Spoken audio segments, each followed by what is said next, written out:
empezar. Bien. Ahí se está grabando, perfecto. Bueno.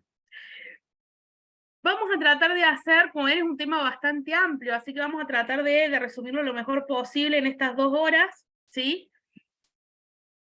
Haciendo un enfoque a cómo se debería reaccionar todos nuestros sistemas de seguridad, tanto lo que es la parte de salud, como lo que es, porque obviamente ante un ataque, ya sea químico o biológico, también vamos a tener por otro lado la investigación, donde va a intervenir, por supuesto, la parte forense y todo lo que corresponda a la investigación correspondiente, en la que seguramente se van a ver involucrados organismos internacionales, o sea que no es como recoger muestras en una escena del crimen común y corriente, porque acá vamos a tener que tener de tal manera de que pueda ser chequeado por organismos internacionales también, porque un ataque bioterrorista va a implicar o la participación de algún país en conflictos, países en conflictos, o de algún grupo, sí, extremista. Bien. Bueno. Como siempre en estos casos pueden hacer consultas a través del chat o pidiendo abrir el micrófono para preguntar cualquier duda que tengan. Bueno, lo que es el uso de agentes biológicos y químicos como arma es algo que se ve a lo largo de la historia, incluso desde en artefactos prehistóricos ya podemos encontrar estos restos. Obviamente en esa época no sabíamos lo que eran los microorganismos, pero sí se sabía, por ejemplo, que si se tiraban animales muertos a un curso de agua que abastecía una fortaleza, esa agua se iba a contaminar. También se estilaban ensuciar las puntas de las flechas con barro o con sangre, ¿sí? De animales o personas que hayan caído durante el combate. Incluso hubo guerras en las que, por ejemplo, en la toma de Constantinopla, cuando había asedios, se colocaban cadáveres de soldados que habían muerto por las pestes, los mongoles hacían esto, y los lanzaban con las catapultas sobre las murallas. Esto se cree que después la gente escapando de esta guerra fue la que disemina la plaga que después asedia toda Europa, ¿sí? Entonces, como vemos, el uso de toxinas y microbios, ya sea procedentes de animales o plantas, usados como armas, es algo que tenemos incorporado desde hace muchísimo tiempo, ¿sí? Ya habíamos aprendido, primero usándolos para cazar y después para la guerra, el uso que podían tener. Hay una distinción que hay que hacer entre lo que es una guerra biológica o el uso de un arma química durante una guerra, de lo que es el bioterrorismo o el terrorismo en general cuando se usa un arma química. La distinción está en una cuestión semántica prácticamente, pero es una distinción que hace la Organización Mundial de la Salud y que hace la ONU. Cuando hablamos de una guerra, estamos hablando del enfrentamiento entre ejércitos. En una guerra, el objetivo no es la población civil. No se va a lanzar un ataque siendo el objetivo la población civil. En teoría, sabemos que obviamente en un conflicto armado la población civil sufre siempre y se va a ver afectada cuando se tiran bombas, cuando se usa cualquier tipo de arma. Así va a lo mismo pasar con un arma química o biológica, pero bueno, esa es la definición, ¿sí? En cambio, cuando el ataque es un ataque terrorista, sí es el objetivo la población civil. La idea es dañar la mayor cantidad posible de personas, y como lo dice su nombre, tenemos la palabra terror en el nombre, ese es el objetivo. El objetivo es manipular a la población, a los gobiernos a través del pánico, diciendo, bueno, no hacen lo que yo quiero, esto es lo que les va a pasar, ¿sí? Esta es, digamos, la diferencia en las definiciones en lo que un arma que se usa durante una guerra o algo que se usa como un ataque terrorista. Ya vamos a ver que, de nuevo, en teoría, no es conveniente utilizar un arma química ni biológica, de hecho está prohibido por los organismos internacionales durante una guerra, sobre todo las armas biológicas no las podemos controlar a un patógeno una vez que está en el ambiente. pero no quita que pueda llegar a suceder. Por eso se piensa que la mayor posibilidad de que ocurra un tipo de este ataque es desde el lado del bioterrorismo, sobre todo cuando se usan armas biológicas, y no en un conflicto armado entre países. Esa es, digamos, la mayor posibilidad, lo cual no quita que a lo mejor algún país decida usarlas en contra de todas las normativas internacionales. Bien. ¿Qué va a ser un arma biológica? Un arma biológica va a ser cualquier arma que utilice para causar el efecto pretendido microorganismos, ¿sí? Patógenos que sean contagiosos o otras entidades como por ejemplo virus, ¿sí? O incluso pueden ser priones, pueden ser ácidos nucleicos infecciosos que se usen con el objetivo de que provoquen un daño, ya sea en las personas o tal vez en las fuentes de alimentos, ¿sí? O sea que el origen es biológico. Las armas químicas tienen, o sea, el arma biológica va a ser efectiva porque ese microorganismo o ese elemento biológico que estoy utilizando es contagioso y provoca una enfermedad en la población que está siendo atacada. Las armas químicas van a ser eficaces por su toxicidad, por la acción química, ¿sí? Y van a afectar distintos procesos, de acuerdo al proceso que afecten el organismo, pueden incluso ser letales, por ejemplo, si afectan el sistema nervioso, el sistema respiratorio, o pueden causar daños tipo quemaduras, entonces el daño va a depender del grado de exposición al arma que se está teniendo, ¿sí? Entonces este tipo de armas pueden provocar una invalidez, que puede ser temporal, pueden provocar o un daño permanente o incluso pueden causar la muerte de acuerdo al agente químico que se esté usando. Tenemos acá en el medio de estas dos cosas los que son las biotoxinas, ¿sí? Si lo vamos a clasificar.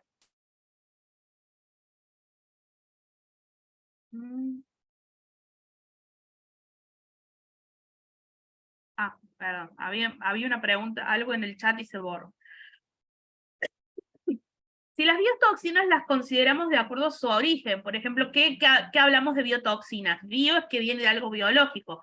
Por ejemplo, la toxina que produce Clostridium botulinum, que produce esta bacteria que produce el botulismo, o toxinas como las teratotoxinas que producen parálisis, que se obtienen, por ejemplo, de ranas o de peces, ¿sí? El pez globo es una fuente muy común de teratotoxina.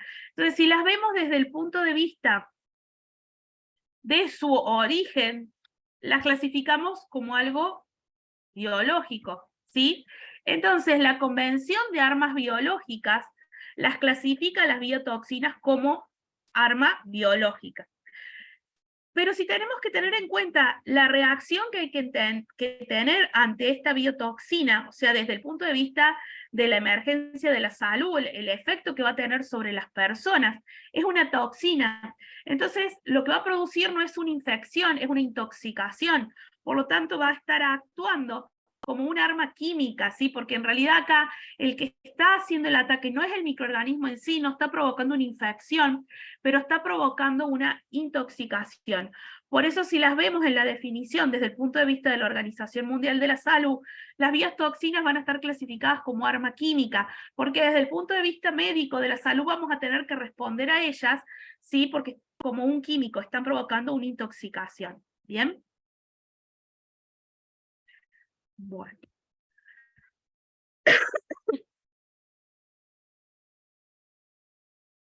Vamos a adentrarnos un poco más en las armas biológicas. Podemos tener armas biológicas, se pueden desarrollar de dos formas.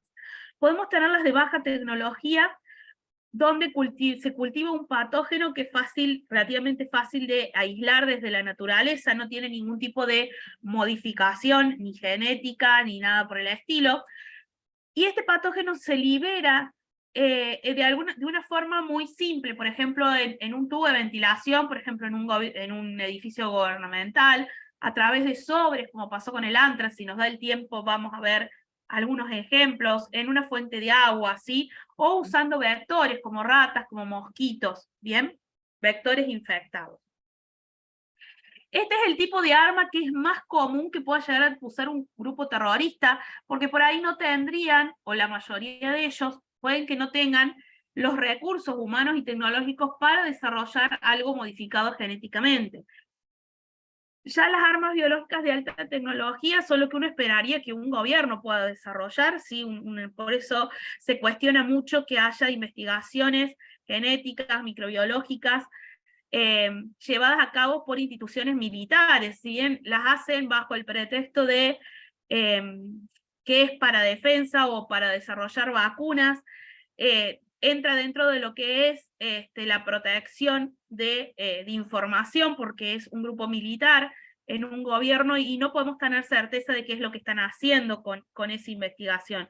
Por eso es un punto mucho de discusión. ¿Por qué necesita una organización, una institución militar de cualquier país estar desarrollando este tipo de tecnologías? Bueno, es un poco difícil de controlar porque desde el punto de vista internacional, un país no se puede meter dentro de otro y exigirle que revele qué es lo que estás haciendo. O sea, dependemos de que firmaron los tratados y que van a cumplir ese tratado y que no van a desarrollar este tipo de armas, pero la realidad es que no sabemos si hay algún país que las esté desarrollando o no. Un arma biológica de alta tecnología va a implicar un patógeno que está modificado para aumentar su eficacia. Se le aumenta la virulencia, la resistencia para que pueda ser cargado en un vehículo misilístico. Por general, si lo vamos a cargar, por ejemplo, en una bomba o en un proyectil, cuando explote el patógeno se va a destruir. Entonces necesitamos, por un lado, la tecnología para crear un método de diseminación en la que no se vea afectado el patógeno y también hacer al patógeno más resistente, ¿sí? Entonces, estas serían armas biológicas de alta tecnología, las que ya requerirían mano de obra especializada, tanto desde el punto de vista humano, como tanto laboratorios con tecnología de punta para poder hacer modificaciones de este tipo, modificaciones sobre todo genéticas, ¿sí? Entonces, desde el punto de vista, si lo vemos como un arma, ¿qué ventaja tendría usar un tipo de estas armas? Bueno, un arma biológica es de autopropagación. Con muy poca cantidad, yo puedo contagiar a muchísimas personas y las personas se van contagiando unas con otras. Entonces tiene una relación costo-beneficio muy buena comparada con un arma común. Por ejemplo, una bala puede herir a una persona, con un arma biológica puede diseminar un patógeno que yo lo disemino en un lugar y después solo se va a propagar. Por lo tanto, son para el que la está usando es económicamente beneficioso, pero para el que es atacado es económicamente mucho más dañino, porque el daño que va a producir van a colapsar los sistemas de salud pública por la cantidad de personas que se va a empezar a enfermar. Si es un organismo que está modificado, probablemente no tengamos un antídoto, una vacuna, un remedio para ese microorganismo hasta que se llegue a descubrir qué microorganismo es y qué modificación tiene, cómo está actuando, ¿sí? Puede ser mucho más virulento de lo que sería un organismo normal. Y tiene una discrecionalidad, precisamente por esto, porque yo lo largo en un lugar y se disemina solo. Esto es una ventaja y también una desventaja, porque una vez que lidiamos un patógeno en el ambiente ya no lo podemos controlar. Entonces son impredecibles, lo cual las hace ineficaces, porque en realidad yo no sé, por más pruebas que haya hecho en el laboratorio, no sé qué va a hacer este patógeno hasta que no lo largue en el ambiente. Y una vez que lo largue, no lo puedo volver a contener, ¿sí? Porque estamos hablando de microorganismos. Entonces, por más que se desarrolle, incluso supongamos que el organismo terrorista o el país que usa un arma biológica desarrolle un antídoto para su propia gente, para sus tropas.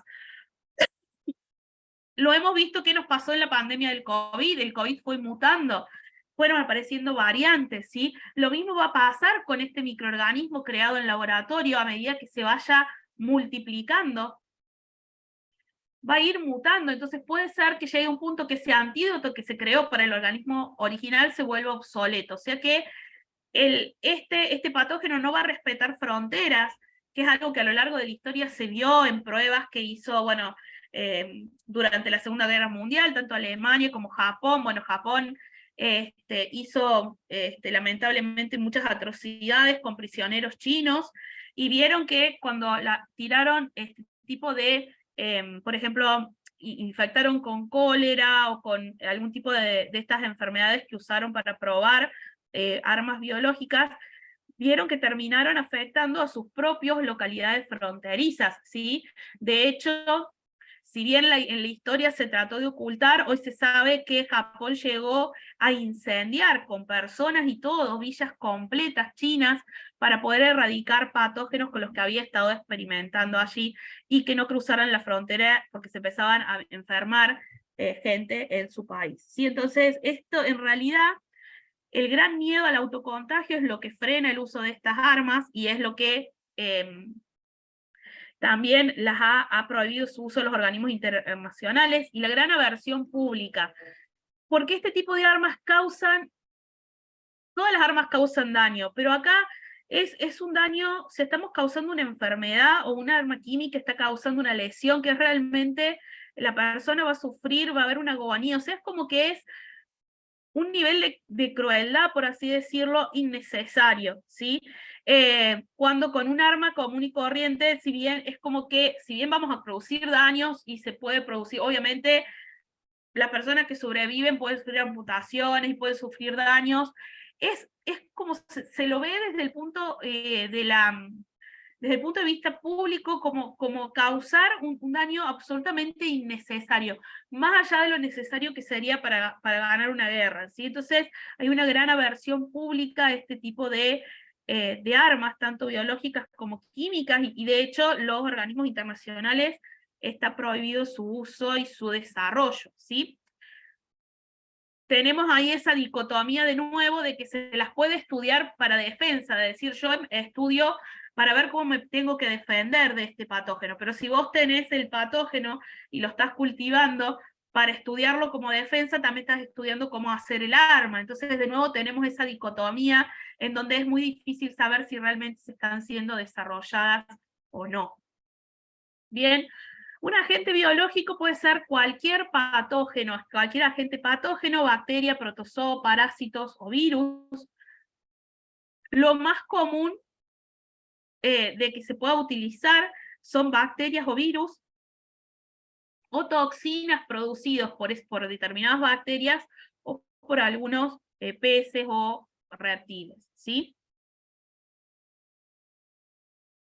¿Qué hace que un patógeno sea clasificado como potencialmente que pueda ser utilizado por un arma? Bueno, lo ideal es que no exista tratamiento para el agredido, pero sí para el agresor, o sea, estos son los puntos ideales, o sea, que el que desarrolló el arma ya desarrolló también un antídoto para sí mismo, pero que obviamente el que va a ser atacado no lo tenga. Que sea estable en el ambiente, que sea de transmisión, lo ideal para una arma más efectiva es que sean de transmisión por aire, se transmite mucho más rápido, o que se propague por fuentes de agua, entonces podemos contaminando una fuente de agua vamos a alcanzar a muchísimas personas, ¿sí?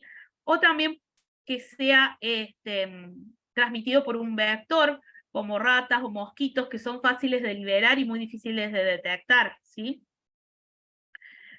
Depende de cuál sea el objetivo y según la profilaxis disponible, vamos a querer que esa enfermedad pueda o no transmitirse fácilmente, ¿sí? Y acá entra en juego mucho qué tanto queremos que se disemine ese patógeno. A lo mejor si queremos algo que se contenga y solamente ataque una propa, por ejemplo, vamos a usar algo que no se disemine mucho. En el nuevo objetivo de un ataque terrorista probablemente no va a ser así, porque van a querer perjudicar a la mayor cantidad de personas posibles. También el periodo de latencia, que es el periodo desde que nos infectamos hasta que aparecen los síntomas. Un grupo terrorista por ahí va a apuntar a tener un periodo de latencia más largo que le permite escapar del lugar antes de que que empiecen a aparecer los síntomas. Por ahí desde el punto de vista de un ataque militar, a lo mejor se quiere algo que actúe rápidamente para que neutralice rápido al enemigo. Incluso se ha planteado el hecho de que en un ataque militar, o sea, con la función de desarmar a las tropas, no necesariamente tiene que ser algo que sea letal, porque a lo mejor yo lo que quiero es incapacitar al ejército, a lo mejor si es un microorganismo que provoca una diarrea terrible, ¿sí? Una descompensación, diarrea, vómitos, ese ejército va a quedar totalmente incapacitado, ¿sí? Por ahí desde el punto de vista del terrorismo sí van a buscar que sea letal, ¿bien? Y si estamos tratando, si es un ataque que se quiere encubrir, se va a querer que se parezca, que sea lo más parecido a un brote natural o accidental, cosa que se tarde de llegar a la conclusión de que fue un ataque y poder encontrar a los responsables, ¿sí? Dentro de los agentes biológicos posibles que se pueden usar como arma, los CDC, que son los Centros de Control de Enfermedades de Estados Unidos, han clasificado 150 agentes. Acá resumimos los principales, los que tienen, digamos, el rango más alto. En cuanto a virus, bueno, el virus de la variola mayor, de la viruela, ya que la viruela, como fue erradicada, la gran mayoría de la población actualmente no tiene anticuerpos contra la viruela. Se cree que esta es una de las razones por la que hubo un brote tan grande de lo que llamaron la viruela del mono, ¿sí? Porque los anticuerpos que se tenían contra la viruela también funcionaban contra este virus, que es similar, y al ahora tener un mayor grupo de la población sin anticuerpos, este virus se diseminó más allá de lo que normalmente lo hubiera hecho. Otro virus es el del ébola, los hantavirus y los virus de la fiebre hemorrágica argentina o virus Junín, por el lugar donde se aisló acá en Argentina. También es un virus que está clasificado que tiene la potencialidad de causar, de ser usado como arma, porque son virus que causan, bueno, fiebres hemorrágicas, ¿sí? Son enfermedades muy graves, muy incapacitantes y que son muy contagiosos.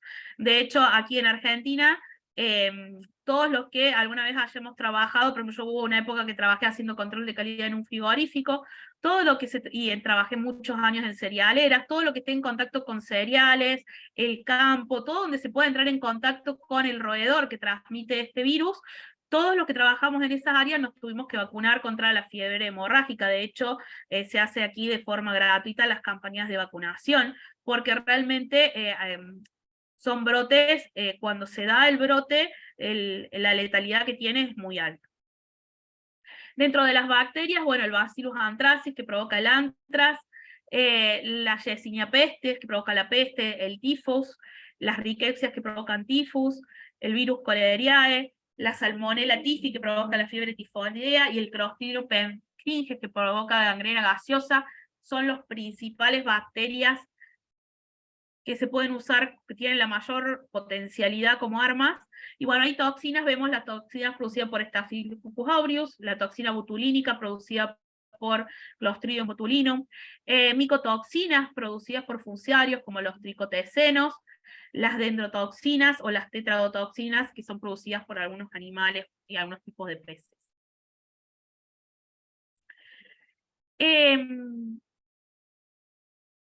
El CDC los ha clasificado a estos agentes. Tenemos por un lado el agente biológico, es el organismo toxina que puede producir el daño. Y el riesgo biológico de ese agente es que tanta potencialidad, que tanta capacidad de daño tiene, ¿sí?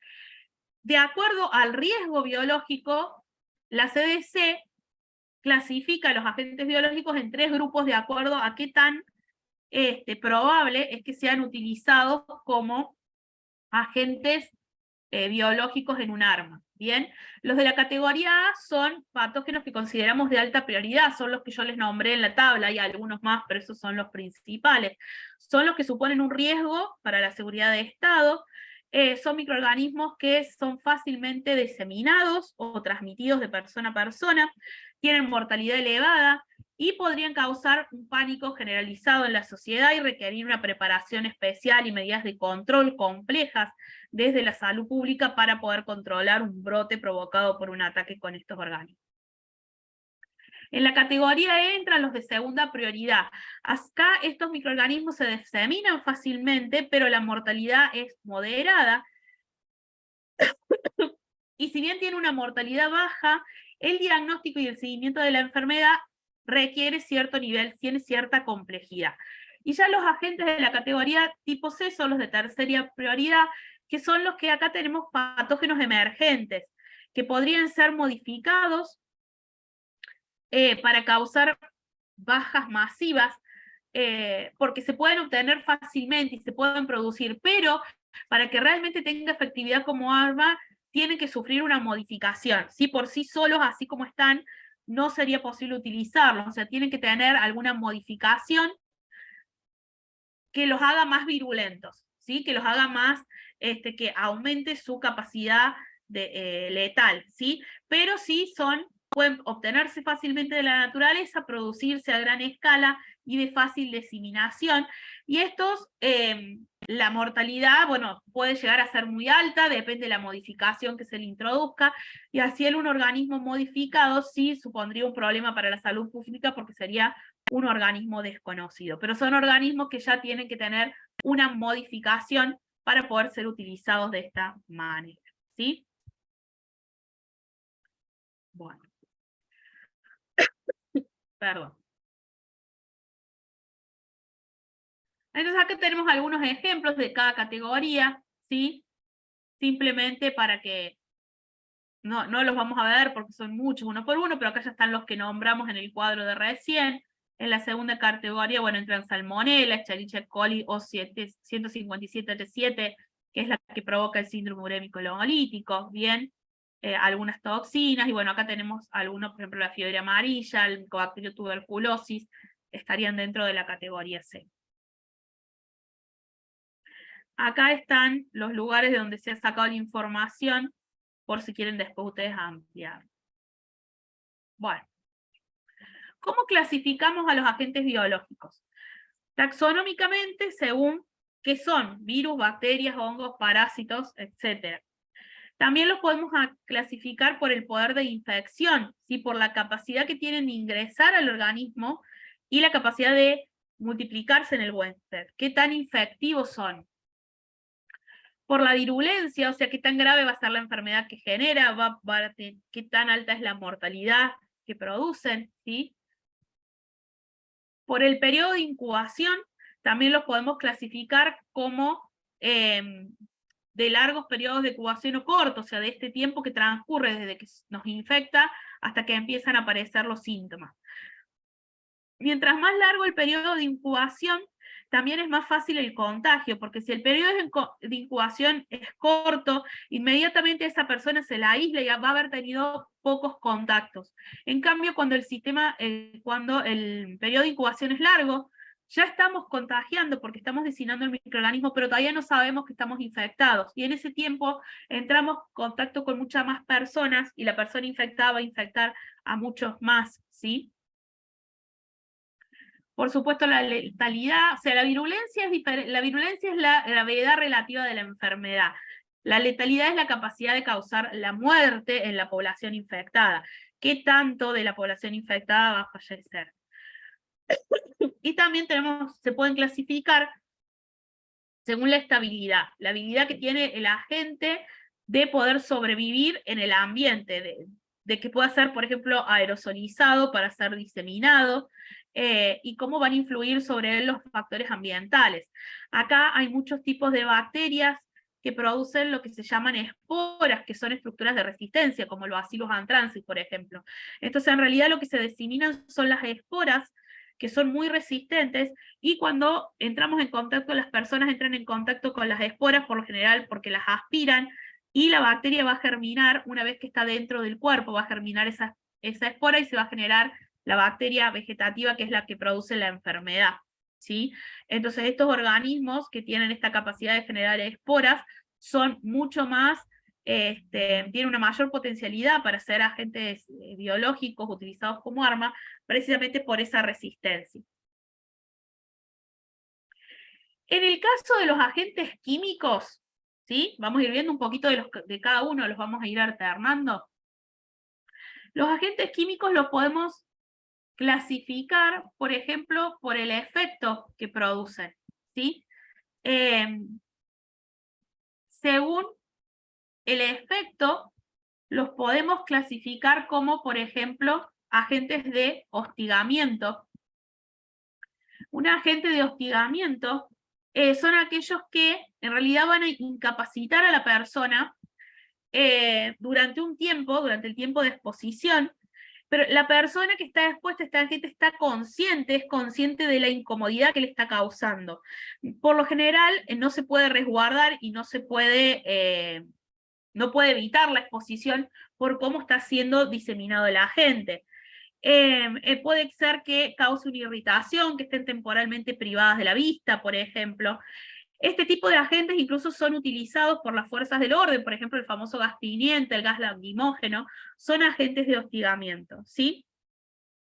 La persona atacada normalmente se recupera al poco tiempo después del fin de la exposición y no suelen requerir tratamiento médico, a menos que les pueda llegar a provocar una reacción alérgica, ¿sí? Por supuesto, como todo químico, el efecto va a depender de la dosis a la que estamos expuestos. Si estamos expuestos a una dosis tremenda de gas lacrimógeno, también puede llegar a ser letal. Se usa de manera que no lo sea, ¿sí? Por eso se llama agente de hostigamiento. Un agente de invalidez, en cambio, también incapacita temporalmente, pero la persona expuesta no se da cuenta de que está siendo incapacitada, porque en general producen un estado de confusión. La persona pierde noción de dónde está, de la posición en la que se encuentra. Aquí se suelen usar opioides o agentes psicotrópicos, entonces la persona se ve impedida para poder conducirse normalmente o apartarse del lugar del peligro porque está siendo afectada su capacidad cognitiva, ¿sí? La persona está confundida o puede estar sufriendo alucinaciones, ¿sí? Estos agentes suelen tener un efecto más prolongado y la recuperación puede darse sin ayuda médica cuando pasa el efecto y en otros casos no, dependiendo a la dosis a la que tenés puesta. Y por último tenemos agentes que son letales, que acá ya sí causan la muerte de la persona después. Por la vía de entrada, los podemos clasificar como agentes respiratorios o cutáneos, ¿sí? Dependiendo si se absorben a través de la piel o entran por vía respiratoria.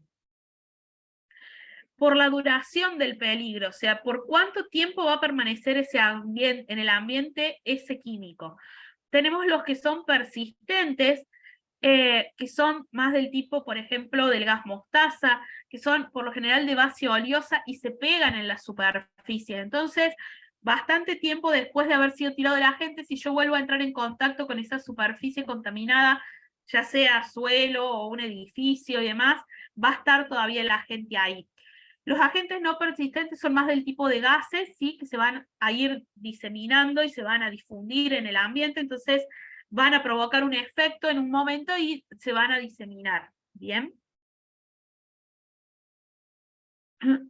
Y también por el efecto en el cuerpo los podemos clasificar según el efecto que van a tener. ¿Qué es lo que van a hacer? Por ejemplo, tenemos aquellos que pueden afectar al sistema nervioso, son los que se llaman agentes nerviosos o gases nerviosos, como el sarín, como el BX, el BR, este tipo de químicos. Después tenemos los que son los vesicantes, son agentes que causan ampollas en la piel, como el gas mostaza, por ejemplo.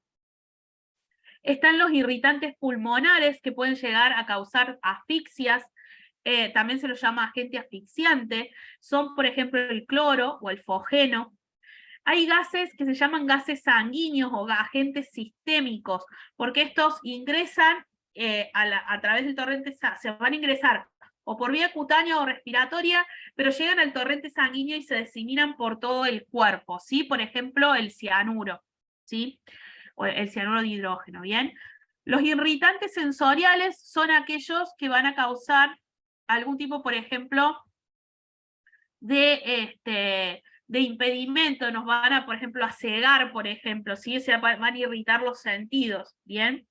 Los psicotrópicos o agentes que se dicen de acción central, porque van a afectar al sistema nervioso central, son los que van a causar incapacidad por el medio, a través de alucinaciones o pérdida de la capacidad de la persona de ubicarse en dónde está y de poder percibir la situación, va a causar estados de confusión. Acá tenemos el BZ, por ejemplo, opioides, bien, como el fentanilo, por ejemplo. Entonces esta es otra, o sea, otra forma de que pueden ver clasificados los agentes químicos. ¿Bien? Bueno, ¿qué es lo que hay que hacer antes la posible amenaza? Bueno, por lo general, cada país, perdón, voy a tomar agua porque... Bien. Cada país va a tener que analizar, por un lado, cuál es el riesgo de que sufra este tipo de ataques y cuáles van a ser sus puntos más vulnerables. Bien. Entonces las organizaciones tienen que, siempre esto son este tipo de cosas para las que tenemos que estar preparados y esperar nunca tener que usarlas. Pero cada país tiene que desarrollar entonces, planificar cómo reaccionaría ante la liberación de un tipo de agente biológico o químico y cuáles son sus puntos más vulnerables, qué tanta probabilidad de que esto ocurra. Que fíjense que nos dice que haya vulnerabilidad no necesariamente significa que haya una amenaza. No tenemos que estar siendo amenazados o estar en guerra para poder tener puntos vulnerables, ¿sí? Por ahí, incluso países que a lo mejor no están en conflicto se vuelven vulnerables por el hecho de que si no tienen buenos controles son como punto de paso, un buen paso por el donde ingresar para atacar a otros, por ejemplo, a través de puertos, por ejemplo, ¿sí? De contenedores que van a viajar a otro país. Entonces tenemos que, cada país tiene que ser consciente de sus puntos vulnerables y tener las medidas de seguridad implementadas. Como ya hemos comentado, el mayor riesgo es de un ataque a menor escala, tipo ataque terrorista, más que el uso de un ataque a gran escala en una guerra de este tipo de armas, sobre todo las biológicas, ¿sí? Si bien hemos visto en los conflictos de Siria en 2019 que se volvieron a usar agentes químicos, por más que se diga que no, si fue así, están las personas que han sufrido el ataque y está documentado. Entonces, el riesgo siempre está, pero el mayor riesgo es ante un ataque terrorista, ¿bien? Entonces acá se empiezan a manejar principios de manejo del riesgo y se tienen que diseñar los protocolos de emergencia para contrarrestar. ¿Bien? Como vemos, son muchísimas la cantidad de agentes químicos y biológicos, entonces no podemos desarrollar un protocolo para cada posible agente. Entonces lo que se hace es agruparlos, ¿sí? Por los que tengan el mismo efecto. Bueno, ¿qué pasa si nos atacan con un agente irritante? Pueden ser todos estos, o un agente asfixiante, ¿sí? Vemos cuáles son los que tendrían efectos similares y cómo responderíamos a ese ataque. ¿Bien? Acá tenemos en esta tabla, bueno, no la vamos a ver en detalle, pero bueno, es más o menos la clasificación que veíamos recién. Lo mismo, los agentes biológicos los podemos clasificar en dos grandes grupos, si es una bacteria que provoca una infección o si es un virus, porque cómo tratamos una bacteria y cómo tratamos un virus es diferente. Entonces, si va a producir síntomas respiratorios, vamos a tener un protocolo. Si van a producir síntomas gastrointestinales, vamos a tener otro, pero es más en general, no es por cada microorganismo. De hecho, fíjense lo que pasó, y acá pongo de vuelta ejemplo la pandemia, porque en realidad un ataque biológico desencadenaría un brote como por ejemplo, una epidemia o una pandemia. La forma de reaccionar desde el punto de vista de salud es muy similar.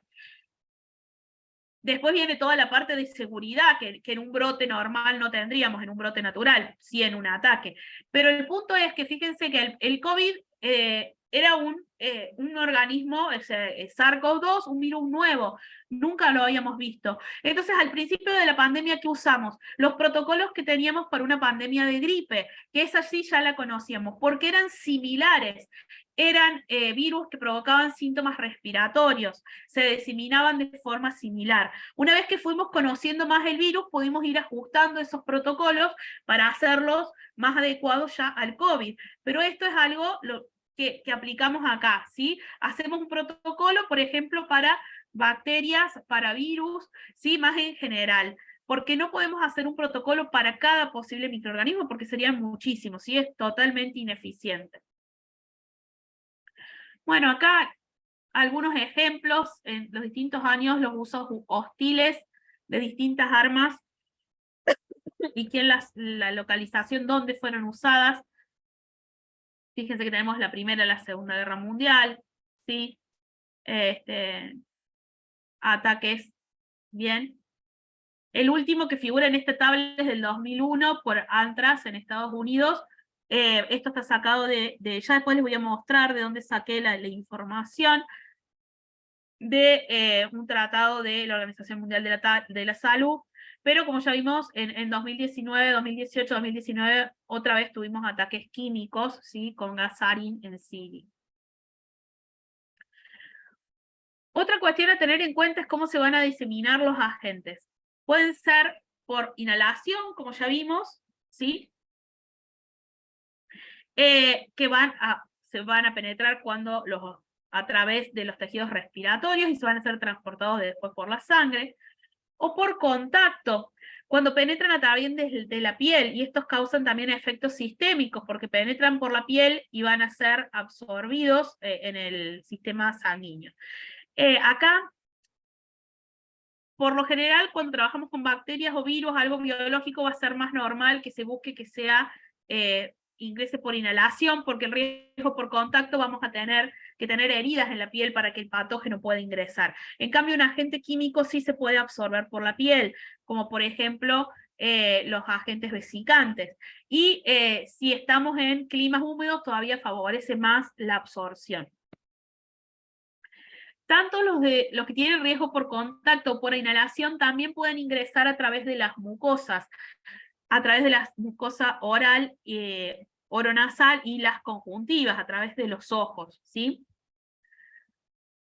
También pueden ser ingresados a través del sistema digestivo, esto ya es un poco más complicado, la diseminación, pero por lo general se va a hacer contaminando fuentes de agua o de alimento, ¿bien? Por lo general se pueden diseminar como aerosoles, pero si bien no va a ser el objetivo que se respire, sino que caigan sobre, por ejemplo, una fuente de agua o de alimentos, ¿sí? O sino también usando vectores artrópodos como mosquitos, por ejemplo. ¿Cómo manejamos la reducción del riesgo? Lo que sí hay que hacer es estudiar, por ejemplo, si estamos hablando desde un punto de vista terrorista, a lo mejor un edificio gubernamental que pueda ser susceptible a un ataque, y vamos a tener que estudiar la probabilidad de exposición, la extensión del daño que se podría causar, y ver qué medidas podemos tomar para contenerlo. Entonces tenemos mecanismos de reducción del riesgo. Tenemos, por un lado, lo que es el control administrativo, que es comunicar el riesgo. Bueno, todo esto se implementó, por ejemplo, después de 2001 en los aeropuertos, ¿sí? Se tuvieron que implementar nuevos protocolos después de lo que pasó. Ahí no fue ni un ataque ni químico ni biológico, fue un ataque, bueno, con los aviones. Después sí ocurre en el mismo mes, al poco tiempo, el ataque con los sobres de Antrax, que también lleva a una reforma de todos estos protocolos. De hecho, este artículo de la Organización Mundial de la Salud sale después de todo esto, después del análisis de este ataque del 2001. Entonces ahora tenemos por una parte el control administrativo, que es comunicar dónde están los peligros, el posible riesgo, y de desarrollar se tiene que comunicar a la gente cuáles son los sistemas de evacuación y cómo se va a hacer el aislamiento de posibles áreas contaminadas. Acá es donde entran en juego muchos los simulacros. Es importante no solamente que los protocolos estén escritos, sino hacer simulacros para que las personas que los tengan que aplicar hayan aprendido cómo hacerlo, ¿sí? Porque eso va a hacer a que después se puedan aplicar de forma rápida y eficiente. Tenemos control de ingeniería. Por ejemplo, usar tecnologías, por ejemplo, de filtros en los sistemas centralizados de aire para que no se corra el riesgo de que se pueda alargar un agente biológico en la ventilación y diseminarse por todo un edificio. Entonces podemos tener formas de contención tecnológicas, ¿sí? Y también ya tenemos que, en el caso, podemos incluso ver sensores en ciertos puntos claves que detecten la presencia de agentes químicos o patógenos, ¿bien? Estos apuntan a impedir que si hay una liberación de un agente patógeno o una sustancia química se disemine por el edificio. Y después tenemos la protección física, que son por un lado la individual, que son los mamelucos, barbijos, máscaras de gas, o sea, todo lo que tiene que ver con los elementos de protección personal. Y después están colectivas, como por ejemplo habitaciones antipánico, búnkers, donde se pueda aislar a las personas hasta que se pueda descontaminar el área y esas personas puedan ser evacuadas sin riesgo, ¿sí? Si vemos acá, cuando necesitamos protección física, en el caso del individual, podemos tener protección respiratoria, como decimos, instrumentos que pueden ser para purificar el aire, como acá tenemos filtros, o que suministren aire, ¿sí? Vamos a tener tanques con aire comprimido, ¿sí? Para que estos puedan respirar en un ambiente que está contaminado, ¿sí? Dependiendo de la gente que se haya liberado.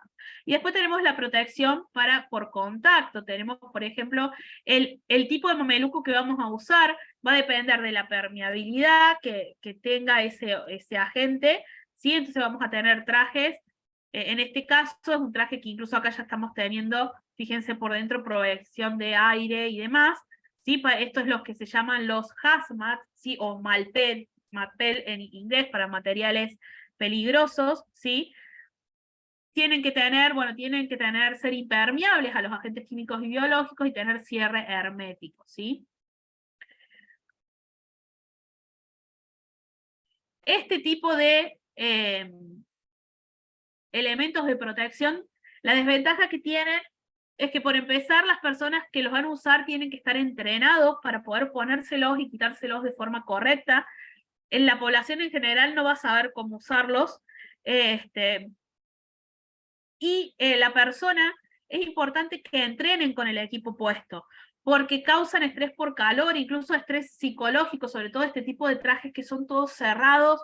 Tenemos que aprender a respirar con esa máscara, a movernos adentro de ese traje, porque son engorrosos para moverse, lo que dice, hay dificultades ergonómicas. Entonces requieren capacitación para su uso. En cambio, algo colectivo como un refugio o un vehículo que están diseñados para protegerlo, ahí sí las personas comunes saben que se tienen que encerrar en esa habitación y esperar a que los vengan a rescatar, a que se haga la descontaminación. Si bien esto tiene la desventaja de que son mucho más costosos, no vamos a tener en abundancia, sí vamos a tener puesto en los que estén construidos, van a estar en lugares claves donde haya el mayor riesgo de poder sufrir uno de estos ataques, ¿sí? Y solamente tenemos que ir a ese lugar, o sea, no podemos llevarlo puesto como un elemento de protección individual. Pero si estamos en un edificio gubernamental, por ejemplo, que haya una habitación de este tipo, donde está blindada, donde hay un filtro de aire, es un lugar para que las personas se puedan resguardar hasta que llegue el equipo de emergencia y le provea y le explique cómo utilizar los elementos de protección para poder sacarlos de allí. También puede haber vehículos que estén preparados, blindados y con sistema de filtración de aire para poder evacuar a esas personas y sacarlas de la zona, del epicentro de la zona donde se liberó la gente y llevarlos a una zona segura, ¿sí? Entonces acá esto ya no necesitamos tanta capacitación para usarlos, pero tenemos la ventaja que es más costoso y están en un lugar definido, ¿sí? Vamos a ver, por ejemplo, acá un ejemplo muy rápido lo vamos a pasar. Cómo aplicar un manejo de riesgo. En este caso, no es un edificio gubernamental, es una empresa, es una industria que concluye por el tipo de industria que era, que podrían llegar a ser blanco de un ataque terrorista, como por ejemplo lo que pasó después de los sobres de Anthrax. Entonces, ¿cómo se hacen el análisis de riesgo? Bueno, vamos a analizar todos los puntos por los que pueda ingresarse un agente biológico o químico. En este caso, se ve que se recibían 150 cartas y paquetes pequeños por día que se abrían en una oficina de correspondencia y que los empleados recibían correspondencia personal en la empresa. Entonces había correspondencia que en realidad la empresa no sabía qué es lo que venía en esas cajas, porque podía venir al nombre de un empleado. Entonces, acá tenemos un esquema de cómo era la empresa, tenemos una donde estaban los serenos o celadores, ¿sí? O los porteros en la portería frontal. Teníamos la oficina de correo en un sótano, la parte de producción y administración, que son 4 pisos, y fíjense, con aire acondicionado. Esto porque es un sistema de aire central, entonces es el mismo aire que circula, están conectados los 4 pisos. Y acá tenemos otra habitación trasera, que esta habitación no es parte del mismo sistema central de aire que que el resto de las habitaciones. Tiene un sistema de aire propio, lo que hace que si algo se disemina en esta habitación no vaya a pasar al resto de los espacios de la planta. En cambio, en los otros 4 pisos, en cualquier lugar que se disemine un agente, se va a diseminar por todo el edificio. Antes de hacer el manejo de riesgos, la entrega y recepción de correo se hacía en esta habitación de los celadores de la parte frontal. Y entonces después se ve como esta habitación está conectada a las otras a través del sistema de aire, se traslada ahora que la entrega y recepción del correo se haga en la parte trasera, que es una habitación aislada del resto. Y ese correo se va a transportar cerrado en bolsas, no se va a abrir, cerrado en bolsas, ¿sí? Hasta acá. Entonces los empleados, ahora ya se ha prohibido que los empleados reciban correo o paquetes personales en la empresa, porque entonces la empresa no tiene control de qué hay en esos paquetes. Esto es ejemplo de control administrativo, ¿sí? Para disminuir el riesgo. Después se establece un control de ingeniería. Todo el correo, como dijimos, se va a transportar en una bolsa plástica sellada y se va a abrir debajo de una cabina de bioseguridad. Entonces, ante el riesgo de que haya un agente patógeno, se va a quedar contenido en esa cabina que tiene filtros, ¿sí? Eso es un control de ingeniería, ¿bien?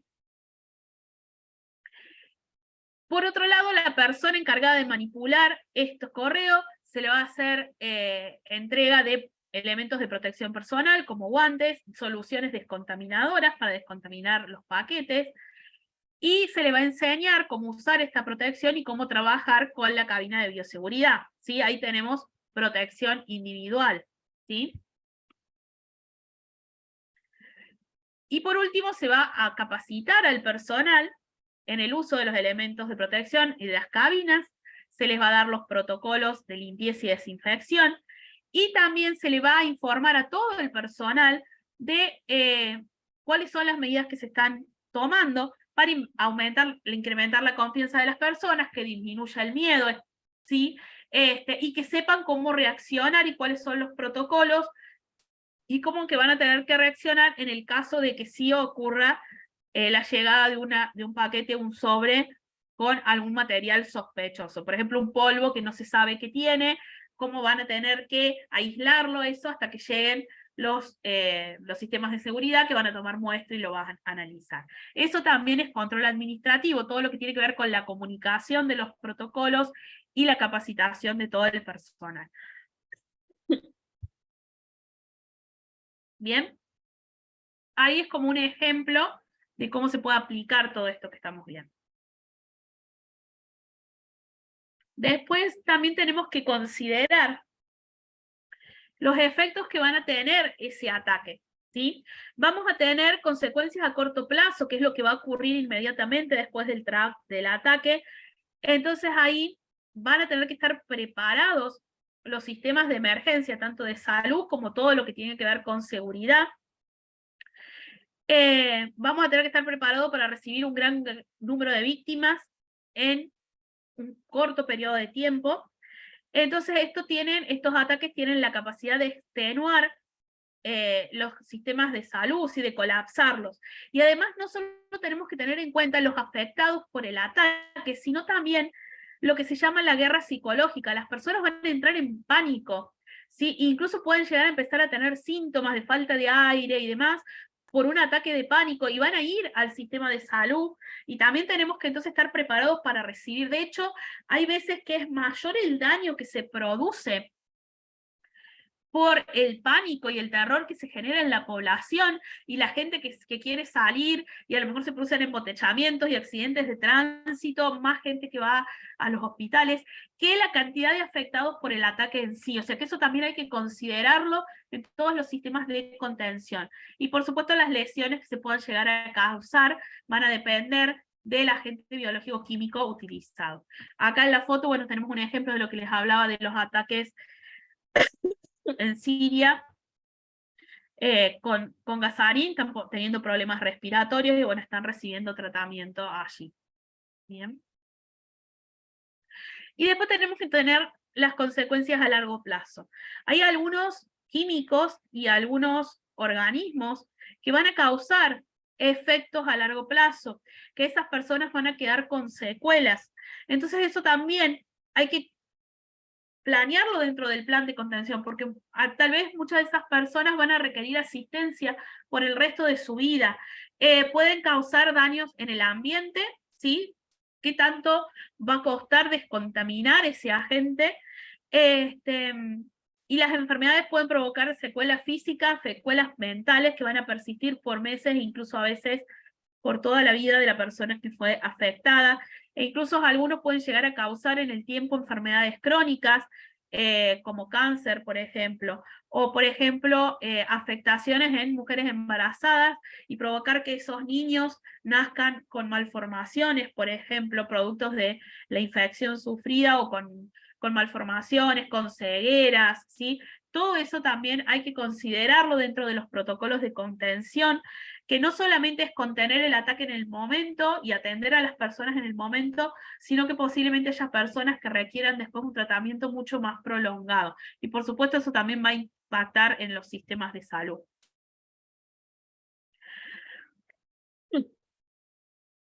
¿Cómo van a responder entonces los sistemas de salud ante un ataque? Si es un ataque químico, ¿sí? Las víctimas se van a ver afectadas inmediatamente. Si un ataque químico, una intoxicación, le empezamos a sufrir inmediatamente. Vemos que de repente hay un gran grupo de personas que se empiezan a desmayar, empiezan a vomitar, empiezan a tener dificultades respiratorias. Entonces, los primeros que van a entrar en contacto con estas personas son los primeros respondientes, porque se va a empezar a llamar, ¿a quién? A los servicios de emergencia, bomberos, policía, médicos de urgencia. Y entonces el mayor impacto va a ser sobre el personal de seguridad pública. Y acá vemos que incluso los primeros que llegan, si no se hace una buena evaluación de la situación y se ponen los elementos de protección inmediatamente y no saben lo que están pasando y entran a asistir a las personas, probablemente esos primeros respondientes pasen a ser víctimas y también se vean afectados, ¿sí? La respuesta entonces en un ataque químico es una respuesta rápida. La respuesta rápida es contener, evacuar y hay que hacer un control rápido, evaluar cuál es el posible contaminante, hay que hacer un control de la contaminación para que no se siga diseminando y vamos a necesitar un tratamiento médico inmediato. Vamos a tener muchísima gente de golpe que llega, ¿sí? Y por otro lado van a tener que estar actuando todos los servicios de seguridad para tratando de evaluar si es un ataque terrorista o es algo accidental y tomando muestras para tratar de determinar cuál es el agente. Mientras más rápido se determine el agente, más rápido se le va a poder informar qué tratamiento tiene que implementar el personal de salud, ¿sí? Y después se va a tener que hacer toda la descontaminación del área afectada. Cuando tenemos un ataque grave con un agente químico, la respuesta va a ser similar a cuando hay un accidente con un material peligroso o químico, ¿sí? ¿Qué es lo que va a cambiar cuando se determine que es un ataque terrorista? Todo lo que viene después, que es la parte de seguridad y la parte de lo que ya sería la parte forense, porque esto va a ser algo criminal, que va a tener que ser estudiado y se van a tener que buscar los responsables. Entonces ya vamos a ver cómo hay que hacer la toma de muestras y las cadenas de custodia y demás cuando ha habido un agente químico biológico. En el caso de un ataque biológico, en cambio, como tenemos ese periodo de latencia entre que estamos infectados y aparecen los síntomas, las víctimas van a empezar a tardar días en aparecer. Y no van a aparecer en el lugar donde se diseminó el agente, sino que incluso hasta una persona, si es una persona que viaje, puede estar hasta en otro país en el plazo de 24 horas, ¿sí? Pero suponiendo, o dentro de otro, o en una ciudad diferente, ¿sí? Entonces, vamos a empezar a ver acá quiénes son los que lo van a detectar. Lo que es la atención médica regular. Y acá es muy importante, entonces, la eficacia de los organismos de vigilancia, ¿sí? De vigilancia como los CDC, bueno, acá en Argentina el ANMAT, o cualquiera sea en su país el organismo que se encarga de detectar los brotes. Tiene que haber un buen sistema donde los médicos reporten cuando empiezan a aparecer casos. Entonces, ¿qué es lo que se va a detectar? Que de repente empiezan a aparecer un montón de casos de gente que coincide que estuvo en un mismo lugar. Ahí tenemos que rastrear hacia atrás. Bueno, esta persona que tiene estos síntomas, tienen estas personas los mismos síntomas. Entonces les hacemos un cuestionario para ver qué tienen en común. ¿Estuvieron en el mismo lugar? ¿Comieron lo mismo? ¿A qué estuvieron expuestos? Como si estuviéramos estudiando un brote epidémico o pandémico, ¿sí? Entonces acá el impacto va a estar sobre la infraestructura de salud.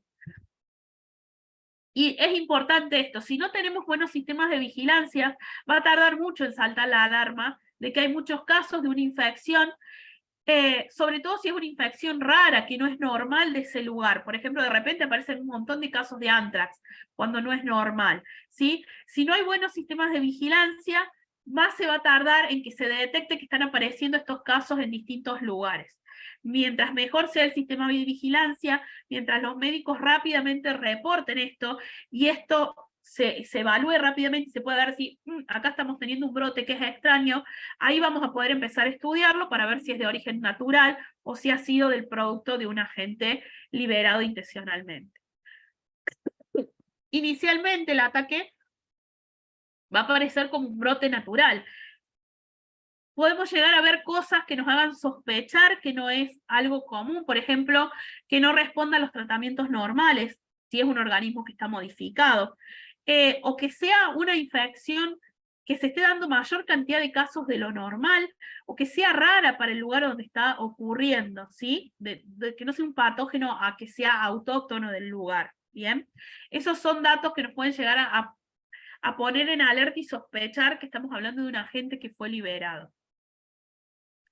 La respuesta del sistema de salud a un agente biológico va a ser similar a la respuesta a un brote, una epidemia o una pandemia, ¿sí? Porque va a tener las mismas características.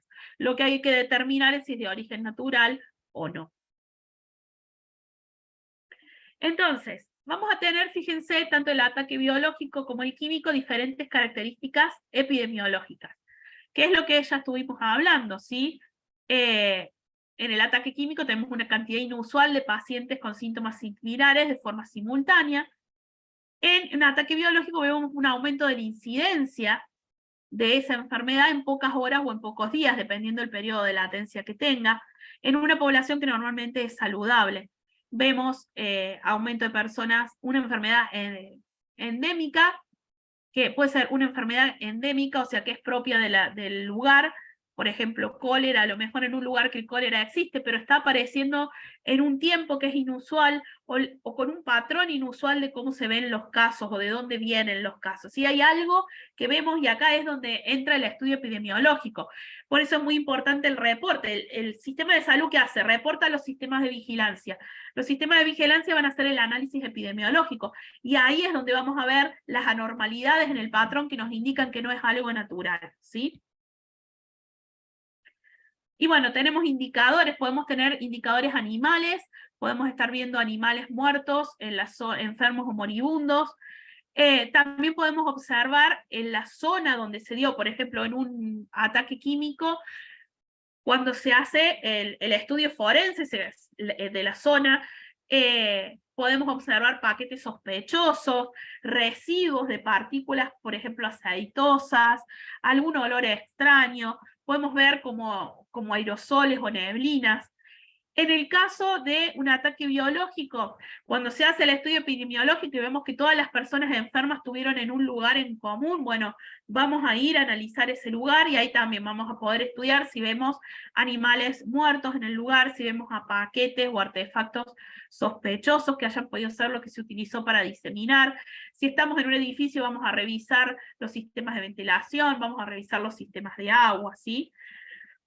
Incluso en las primeras etapas, es posible que no sepamos si es un agente causal, es biológico o químico, o si es una amenaza, puede ser a veces una mezcla de los dos, y vamos a tener que determinar si es algo natural o, o accidental, o si fue intencional. Entonces, al principio va a ser como un poco confuso, y va a depender de los protocolos, de qué tan rápido están los sistemas de emergencia para detectar la zona del epicentro del brote, o donde se largó el agente químico, y ahí es donde entra toda la parte forense, qué tan rápido y qué tan eficiente sea para detectar cuál es el agente y poder detectar estos detalles y estas sutilezas que nos van a indicar si fue algo natural o intencional. Bueno, esto ya más o menos lo hemos ido hablando. Cuando se llega al lugar vamos a tener que evaluar el riesgo, tratar de detectar lo más rápido posible la gente. Acá es donde entran los especialistas forenses, ¿sí?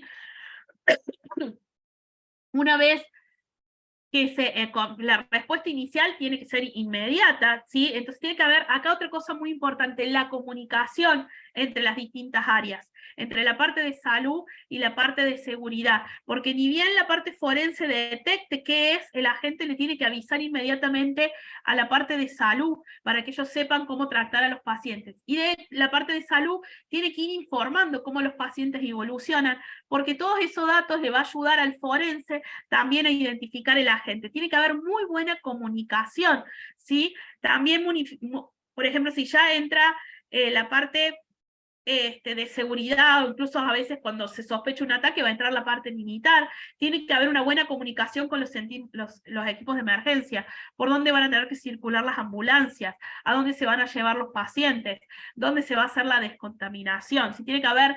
Es fundamental la comunicación entre los distintos actores y la parte salud, la parte seguridad, ya sea la seguridad civil como la seguridad militar, que estén involucradas en esto.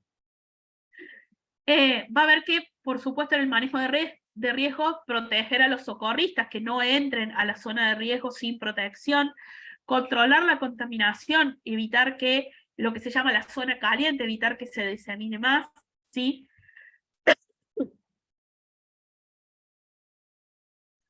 Perdón, voy a tomar agua un segundo.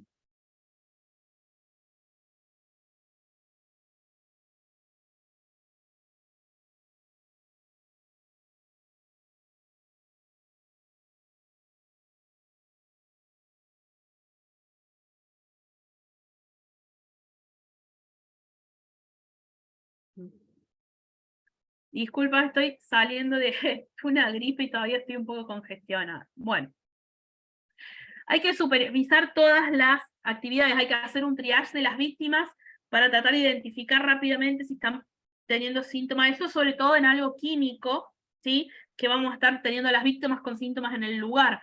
Pero en lo biológico también hay que detectar rápidamente si están sufriendo una infección y si es qué tan contagiosa es para saber si esa persona la tenemos que poner en aislamiento o no.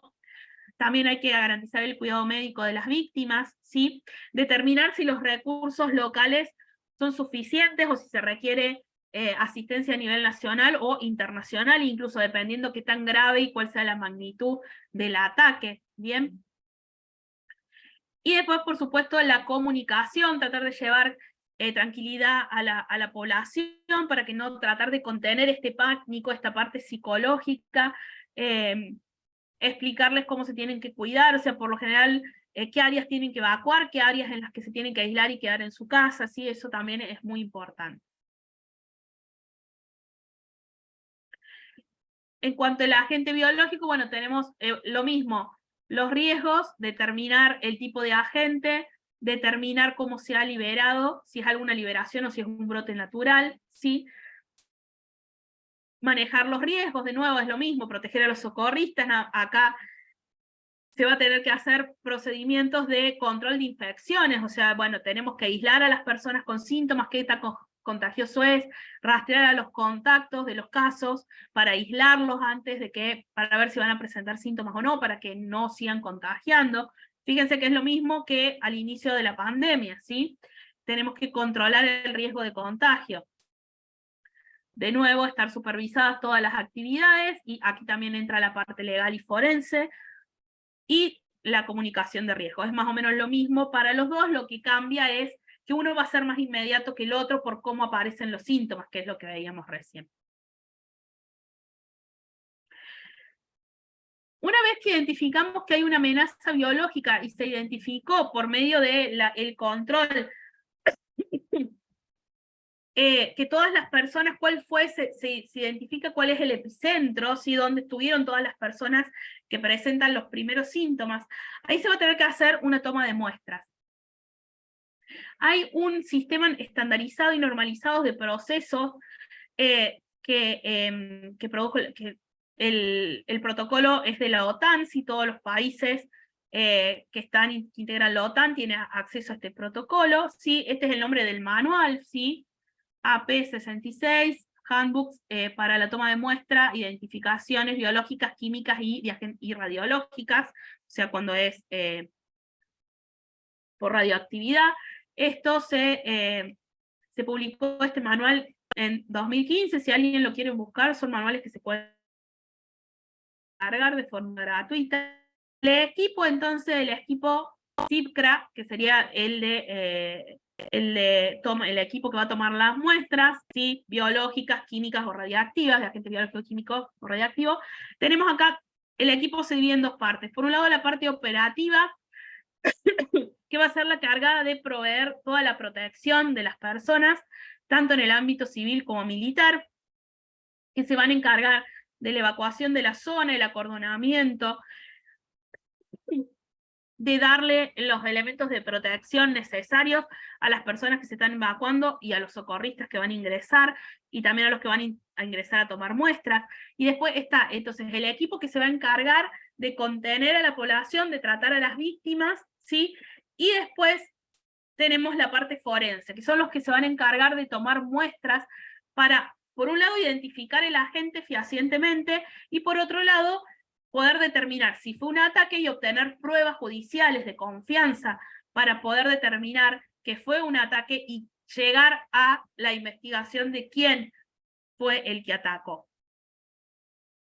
Entonces, ante una amenaza biológica, todas las muestras y cualquier evidencia va a tener que ser verificada por un tercero. No podemos tener solamente la palabra del país que fue atacado. Más de todo si se sospecha de otro país que realizó el ataque, si hay un conflicto bélico allí. O lo mismo también si el que está involucrado es un grupo terrorista. Siempre va a tener que haber una confirmación internacional, ¿sí? Entonces vamos a tener las muestras como 3 muestras, ¿sí? Las muestras van a estar por triplicado. Una que va a analizar el propio país que fue atacado. Otra que se va a mandar a los organismos internacionales, y una que se guarda, ¿sí? Para futuras verificaciones que se quieran hacer. Y todos los métodos que se usen para el análisis de esa muestra tienen que ser métodos científicos que estén comúnmente aceptados, ¿sí? Y vamos a tener, digamos, la palabra que se va a tener en cuenta, entonces es de este tercero independiente, que no esté influenciado de ninguna manera, y se va a comparar que tenga los mismos resultados que el país que ha sido atacado, ¿sí? Por supuesto, como en toda muestra forense, importantísima la cadena de custodia, el rotulado, ¿sí? Para que tengan validez judicial esas muestras. Vamos a tener entonces, en el caso de un ataque biológico, que hacer un diagnóstico diferencial. Vamos a tener que ir viendo, por un lado, por eso es importante que los sistemas de salud comuniquen los síntomas que se van observando, para poder ir identificando si estamos teniendo agentes respiratorios, qué tipo de agente respiratorio puede ser, si vemos, por ejemplo, fiebre y un rash, puede ser viruela o fiebre hemorrágica, ¿sí? Entonces así vamos haciendo, en base a los síntomas, vamos a ir descartando microorganismos y ya después entonces vamos a ir apuntando cuáles son los análisis ya genéticos o bioquímicos que tenemos que hacer para determinar el agente. Podemos tener entonces síndromes neurológicos, puede ser como botulismo o encefalitis, síndromes generales, o sea, como una afectación sistémica, como puede provocar la brucelosis, la tularemia, la fiebre Q, ¿sí? Entonces vamos viendo los distintos, vamos haciendo el diagnóstico diferencial para llegar al agente. Vamos a tomar, parte de las muestras que se van a tomar para poder llegar a identificar el agente causal van a ser muestras clínicas, que se van a tomar en los pacientes afectados.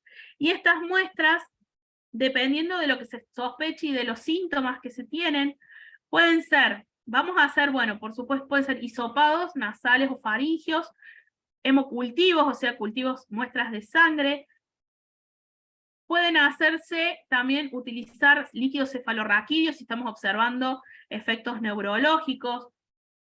Podemos usar, por ejemplo, el líquido cefalorraquídeo, el esputo, o cuando se producen lesiones en la piel, podemos hacer hisopados y esas lesiones hacerles tinciones a esas muestras y observarlas bajo el microscopio para poder determinar, bueno, ¿qué tenemos ahí? ¿Una bacteria? ¿Es un bacilo? ¿Es un coco? Eso ya nos va ayudando como a ir achicando el pool de posibles agentes causales.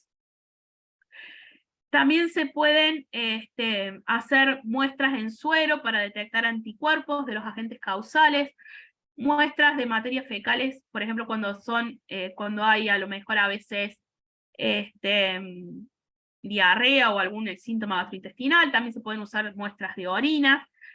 Y bueno, otros tipos de muestras, por ejemplo, de médula ósea, aspirado de una lesión, líquido cefalorraquídeo, depende bien para el microorganismo que estamos usando, incluso se pueden hacer funciones, ¿sí? Y por supuesto vamos a tener muestras post-mortem de los pacientes que hayan fallecido, ¿sí? Se van a hacer, acá no vamos a ver cómo se toman las muestras post-mortem, porque ya lo habíamos visto en el webinar anterior cuando vimos microbiología forense. Cualquier cosa, pidan, porque también estaba grabado, ver ese seminario, ahí se veían cómo se hacían la toma de muestras post-mortem para análisis microbiológico, ¿sí? Bueno, acá seguimos teniendo otro tipo para cada tipo de virus, de bacteria o virus, las muestras que podemos tomar y los análisis que podemos hacer, ¿sí? Ya después del muestro, bueno, también de dónde saqué todo esto, por si alguien se quiere profundizar el tema. Bueno, y por otro lado vamos a tomar muestras medioambientales. Esta muestra la tiene que tomar personal, por supuesto, especializado, que tenga los elementos de protección adecuados. Y una vez después de hecha la toma de muestras, también tiene que haber todo el sistema de descontaminación del lugar. También antes tenemos que tener estos sistemas de descontaminación, son para descontaminar los elementos de protección. Una vez que las personas entran a la zona caliente o la zona roja, al epicentro, a tomar muestras, antes de quitarse los elementos de protección, tienen que descontaminarlos primero, para precisamente no diseminar el agente o correr el riesgo de contagiarse al tocar el equipo, al sacárselos. Entonces tenemos las áreas de descontaminación, donde se va a descontaminar a los pacientes. Por supuesto, la descontaminación se hace con los elementos de protección y al personal tomando las muestras antes de que salgan de la zona donde se ha hecho el epicentro o la liberación del agente. ¿Qué tipos de muestras medioambientales se van a considerar? Se van a tomar, se pueden tomar muestras del aire, ¿sí? Que se reservan en soluciones amortiguadoras o tampón o buffer, ¿sí?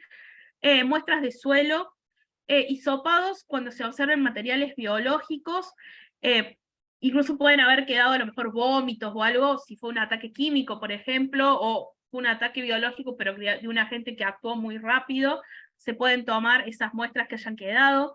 Si se observan restos de polvo, hay que tomar muestras para ver si era parte de la diseminación del agente. Es bases que se observen con sustancias desconocidas. Si se observan vegetación, alimentos, agua en la zona, también se toman muestras para ver si están contaminados. Si se observan animales muertos en la zona, también se tienen que recoger esos cadáveres para analizar, para ver si pueden haber muerto por efecto del agente causal. Estas imágenes que les estoy mostrando acá son de un simulacro que se realizó y está publicado, ya les voy a mostrar la referencia por si alguien lo quiere buscar. Cuando se toman las muestras, fíjense acá están con todos los elementos de protección, fíjense cómo están los rotulados, la protección que tienen los elementos donde se guardan las muestras, ¿sí? Todas las muestras se tienen que almacenar en envase doble, fíjense que está embolsada y después adentro del segundo envase. La parte externa de estos envases se va a desinfectar con lejía, ¿sí? Con hipoclorito de sodio, se va a descontaminar. Tiene que estar etiquetada con la fecha, la hora, el depurar, el lugar donde se recogió y el responsable que hizo la recogida de la muestra. Y tiene que seguirse todos los criterios de custodia y de documentación. Entonces, se va a ir sacando fotografía de todos los pasos. Una vez las muestras tienen que estar precintadas, una vez que estos se cierran, estos recipientes tienen que estar precintados. Y cuando se llega al laboratorio va a haber que sacar fotos de que está precintado, si se puede estar firmando mejor todavía, para ver que no se rompa nunca la cadena de custodia. Entonces acá tenemos todo lo que es la descontaminación y el empaquetado de las muestras. Fíjense, esto es, así lo encuentra el simulacro de actuación de las unidades operativas NRBQ 2017, es el Instituto Nacional de Técnica Aeroespacial, Esteban Terras, Departamento del Sistema de Defensa de Madrid, España. Bien, está publicado en un paper, se los voy a mostrar por si lo quieren ver completo. Vamos a ver entonces cómo acá el simulacro se hizo con la liberación de un agente en un edificio. Entonces fíjense, afuera del edificio vamos a tener, que lo voy a poner con el puntero que es más fácil, un recipiente donde se va a hacer el descarte de todo lo que haya que descartarse. Tenemos acá una bandeja para descontaminarse antes de entrar y sobre todo al salir del edificio contaminado para no arrastrar contaminantes. Esto que tenemos acá es un dispositivo de muestreo de aerosoles. Esto va tomando muestras del aire y puede detectar ciertos químicos presentes, algunos incluso pueden detectar patógenos, ¿bien? Entonces, fíjense, antes de entrar se hace la descontaminación, ¿sí?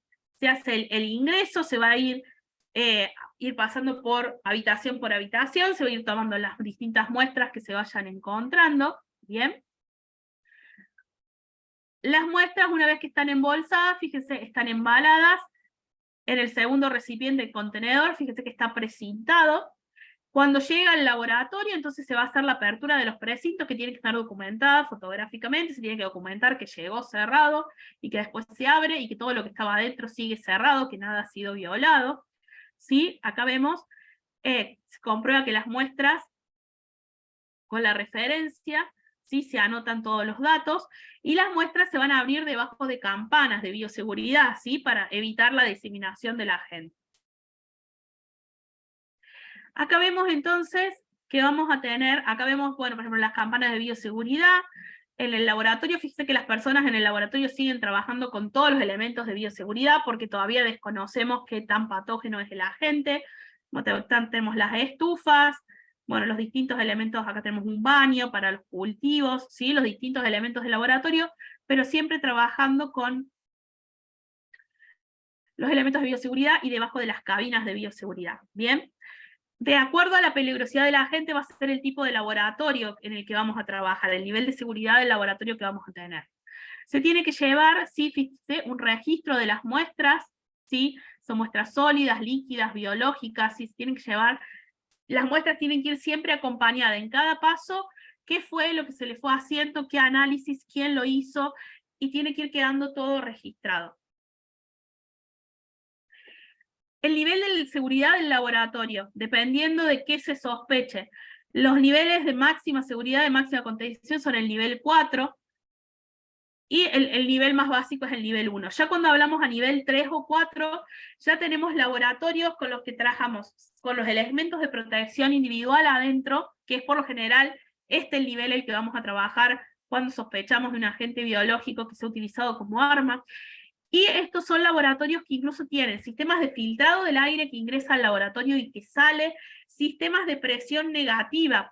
Por lo general vamos a tener doble puerta, tenemos una puerta que entramos, la cerramos y cuando vamos a abrir la otra puerta, para entrar al laboratorio se hace un sistema de presión negativa cuando la puerta se abre, para que el aire entre hacia el laboratorio. O sea, el laboratorio está a menos presión que lo que está afuera, para que no se produzca salida del aire desde el laboratorio hacia afuera, llevando el agente patógeno, ¿sí? Entonces, estos son los máximos niveles de seguridad.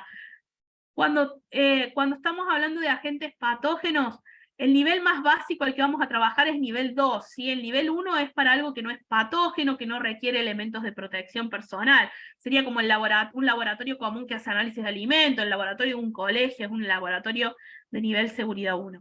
Ya cuando pasamos al nivel de seguridad básico, que es el nivel 2, podemos trabajar con patógenos como Clostridium botulinum, Clostridium perfringens, el Vibrio cholerae, Staphylococcus aureus. Son patógenos que no se tramiten muy fácil de persona a persona. Ya el nivel de contención 3 vamos a tener que estar con los elementos de protección personal, un acceso controlado y flujo direccional de aire, que es lo que les hablaba. O sea, además de las prácticas, esto se va sumando. Todo lo del nivel 2 más lo que le sumamos del nivel 3. Y tenemos que tener medios de contención biológica en todas las actividades. Acá ya trabajamos como por ejemplo el Bacillus anthracis, Mycobacterium tuberculosis, las brucelas, las Escherichia coli o 157H7, sí, ya son bacterias que son contagiosas, o virus, como los de la encefalitis equina, el virus Hanta, la fiebre amarilla, ¿sí? Y ya en un nivel 4 tenemos todos los niveles de protección 3, pero además tenemos que tener entradas con cierre hermético y salidas con ducha y eliminación especial de residuos. Antes de salir del laboratorio tenemos que sufrir una descontaminación, ¿sí? Y acá ya trabajamos con agentes como el ébola, el virus Junín, ¿sí? El de la fiebre hemorrágica argentina, el virus de la viruela, la variola mayor, el Marburg, el Lassa, ¿sí? Todo este tipo de virus o patógenos ya muy virulentos, muy letales, ya necesitamos un nivel de contención máximo. ¿Bien?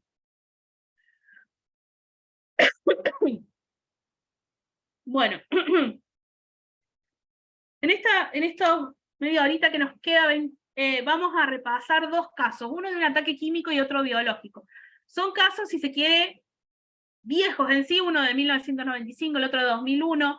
¿Por qué analizamos este ataque y no el que ocurrió en Siria en 2018? Porque como todas estas cosas, las analizamos con la perspectiva de la historia, ¿sí? A lo poco tiempo que ocurre el ataque hay muchas cosas confusas, ¿sí? En cambio esto que ya ocurrió hace un tiempo, podemos estudiarlo con la perspectiva de la historia, podemos ya analizar, y de hecho, de base en el estudio de estos dos ataques, es cómo se fueron modificando los protocolos que tenemos hoy en día, porque lo pudimos analizar, ver los errores que se cometieron y modificar los protocolos, ¿sí? Por eso vamos a ver estos dos ataques. Vamos a ver el ataque químico con sarín en el subte, en el metro de Tokio, en 1995, y el ataque con los sobres con Anthrax en 2001 en Estados Unidos. Vamos a empezar con el ataque con sarín. Este ataque ocurrió el 20 de marzo de 1995, lo llevó a cabo la secta Aum Shinrikyo, que lo que hizo fue lanzar un ataque con gas sarín. Lo que ellos hicieron subieron llevando unas bolsas. El gas sarín tiene la particularidad que lo podemos condensar, y cuando está condensado bajo presión, cuando estaban en esas bolsas, está como líquido. Pero cuando yo pincho la bolsa, ese líquido automáticamente se empieza a transformar en gas y se libera. Lo que hicieron, bueno, acá tenemos el líder de la secta, ¿sí? Yoko Asahara, y tenemos a los que fueron los que perpetraron el ataque. Todos ellos ya fueron condenados y fueron ejecutados, creo que en 2008. Lo que hicieron fue subir al metro con estas bolsas que llevaban sarín, y llevaban unos paraguas que tenían una aguja en la punta. Entonces ellos subieron, dejaron la bolsa y disimuladamente pincharon la bolsa y se bajaron. Al rato entonces este gas empieza, en realidad el gas sarín tiene la particularidad, no tiene olor, no lo detecto de ninguna manera, simplemente la gente se empezó a descomponer. De hecho, al principio se pensó que era un escape de gas, del gas, sí, de gas natural. Este gas sarín, como había sido producido en establecimientos, en granjas que tenía la misma secta, perdón, tenía solamente un 30% de pureza, lo que hizo que dentro de todo las fatalidades fueran pocas, ¿sí? Podría ser mucho más grave si hubiera sido más puro, o sea, era muy rudimentaria la forma en la que se produjo este gas sarín. Esta ocurrencia, de hecho, las autoridades ya venían investigando esta secta porque ya habían habido movimientos extraños, pero para ese momento no había en Japón y prácticamente a nivel internacional ninguna legislación que prohibiera el producir este tipo de sustancias y el de tenerlo de forma privada una planta que producía este gas. O sea, ellos se veían que estaban comprando elementos y materias primas que podrían servir para producir esto, pero no tenían forma legal de controlarlo. Después eso cambió, sí se hizo una modificación de las leyes. ¿Qué es lo que hace el gas sarín? Es neurotóxico. El gas sarín se desarrolló por científicos nazis en 1939, y en realidad se desarrolla primero como pesticida y después se le dio un uso mucho más siniestro. Es inodoro, incoloro y sin sabor, penetra por vía respiratoria y por vía cutánea, es más pesado que el aire, entonces puede permanecer activo por varias horas, no se disemina tan rápido. También lo produjo Estados Unidos y la Unión Soviética, pero desde 1993 los tratados internacionales prohíben el uso y la producción de este gas, ¿sí? Los efectos es que bloquea los impulsos nerviosos, entonces empezamos a sufrir dolor de cabeza, se enturbia la visión, hay un exceso de salivación, convulsiones, hay muchas secreciones, se produce una parálisis muscular. Entonces los primeros síntomas son vómito explosivo, un aumento de la micción que no lo podemos controlar, diarrea, ¿sí? Vemos que la gente se empieza a vomitar, empieza a tener diarrea de golpe y se empieza a convulsionar, es lo primero que vamos a ver. Y después puede llevar a una parálisis muscular que nos va a impedir respirar y puede llevar a la muerte, ¿sí? ¿Qué fue lo que sucedió durante este ataque? Las primeras llamadas de emergencia se empiezan a recibir, las reciben los bomberos a las 8:09 de la mañana, porque se empieza a descomponer la gente al salir del metro, ¿sí? Empieza a desmayarse, a vomitar, a convulsionar. Entonces se envían, era tanta, imagínense en Japón en hora pico, era muchísima la cantidad de gente. Se envían al lugar 131 ambulancias, más de 1.364 médicos de urgencias. Desde el lugar, fíjense, 688 personas fueron transportadas a los hospitales por los servicios de urgencia médicos y de bomberos, y más de 4.000 acudieron por sus propios medios, ya sea porque tenían realmente síntomas de que habían sido afectados por el gas, pero con síntomas leves que les permitió moverse por sí solos, o porque estaban presas del pánico, habían estado en ese lugar, vieron que un montón de personas alrededor suyo se empezó a descomponer, y esto de que hablábamos de lo psicológico, empezamos a tener síntomas, pero por una cuestión del pánico. ¿Qué hacen? También van a los sistemas de salud. El sistema de salud los tiene que recibir a todos. En total, fíjense que estamos recibiendo casi 5.000 personas de golpe en todos los hospitales y sistemas de salud de los alrededores, o sea que se colapsan muy rápido, o sea, porque recibir esta cantidad de gente es una barbaridad. Entonces, ¿qué pasó? Los primeros que llegaron, fíjense, llegan sin elementos de protección, solamente un par de guantes, no había elementos de descontaminación. Entonces, en realidad, también, fíjense, 135 trabajadores de las ambulancias y 110 de personas de los hospitales, de médicos, empiezan a sufrir los síntomas por exposición. Precisamente por esto del desconocimiento, no sabemos a qué nos enfrentamos. Ahora los protocolos establecen que cuando vemos una cantidad así masiva de gente que se nos empieza a descomponer y a llegar a los sistemas de salud, inmediatamente entramos a socorrer con todo el equipo de protección puesto. no importa que no sepamos qué es, a lo mejor no necesitamos barbijo porque no es respiratorio, es cutáneo, pero en el momento no lo sabemos, entonces ante la duda nos ponemos el equipo de protección antes de entrar, ¿sí? Esto fue algo que cambió, pero de todas formas, lamentablemente, siempre hay un periodo ahí, lamentablemente los primeros que llegan, lo mismo pasó en la pandemia, los primeros médicos que atendieron a personas con COVID fueron lamentablemente los que terminaron falleciendo. Lamentablemente el primer que responde a veces no está preparado por el desconocimiento de que no sabe a qué se enfrenta y terminan siendo víctimas también, ¿sí? Acá también hubo una descomunicación. A los centros médicos inicialmente se pensó que era un escape de gas natural. Eso fue lo que se le informó a los sistemas médicos, por eso tampoco se prepararon con elementos de protección y trataron a los pacientes como si tuviesen una intoxicación por monóxido de carbono. La policía identifica que es sarín al poco tiempo, ¿sí? Pero no lo comunica a los hospitales. Los hospitales se enteran a través de los medios de comunicación, cuando en el noticiero que decían que había sido un ataque con sarín, casi 3 horas después de ocurrido el ataque. Y esto es lo que les hablaba de la importancia de la comunicación entre los distintos actores, ¿sí? Es muy importante. La policía debería haber comunicado inmediatamente a los hospitales cuando la parte forense identifica que es el gas sarín.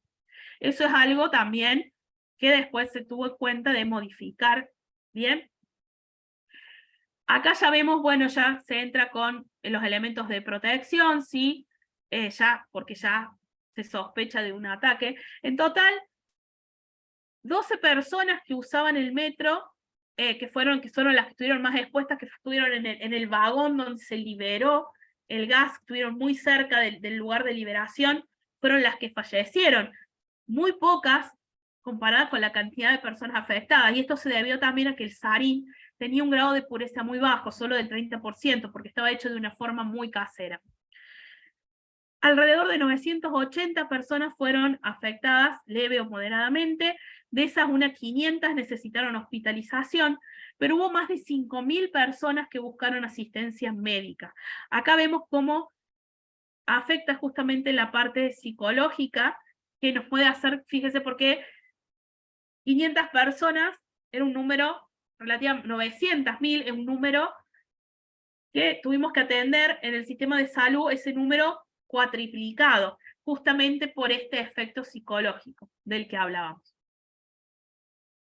Bien, entonces a partir de esto se modificaron los protocolos justamente en este sentido de cuando vemos que son mucha gente que se descomponen, acudir directamente con los equipos de seguridad porque no sabemos qué es lo que es. Y eso de mejorar la comunicación entre lo que es la parte de seguridad y lo que es la parte de salud, esa comunicación fluida y rápida es muy importante. Por supuesto, después se tuvo que coordinar hacer la descontaminación del área. Por ejemplo, cuando entra el sistema después los que van a hacer tomas de muestras, por ejemplo, acá muestras biológicas que tenemos que recoger, por ejemplo, muestras de vómito y demás, ¿sí? Bueno, eso cuanto un ataque, un ejemplo de un ataque químico. Y vamos a ver un ejemplo de un ataque biológico. Acá lo que se enviaron fueron sobres. También veamos el contexto, ¿sí? El 11 de septiembre en Estados Unidos ocurre el ataque a las Torres Gemelas, ¿sí? Y el 18 de septiembre, y entre el 18 de septiembre y el 9 de octubre de 2001, se envían estos sobres, estas cartas que contenían un polvo con esporas de Bacillus anthracis, que es el que provoca el anthrax o carbúnculo, que también se lo llama carbúnculo a esta enfermedad. Acá vemos un ejemplo de las cartas que se enviaron. Las cartas se enviaron a algunos medios de comunicación y a senadores, ¿sí? Estas cartas entonces tenían el polvo identificado y adentro tenían una carta escrita en árabe, o sea, se quería hacer pensar que este ataque también era producto de los grupos terroristas de Al-Qaeda, como había sido el ataque con los aviones. Pero cuando en total hubo 22 personas que se infectaron, 5 de ellas fallecieron. Cuando se analiza las esporas y la cepa, se descubre que la cepa de Bacillus anthracis era una cepa que se llama Ames, y se rastreó su origen al Laboratorio de Instituto de Investigaciones Médicas sobre Enfermedades Infecciosas del Ejército de los Estados Unidos.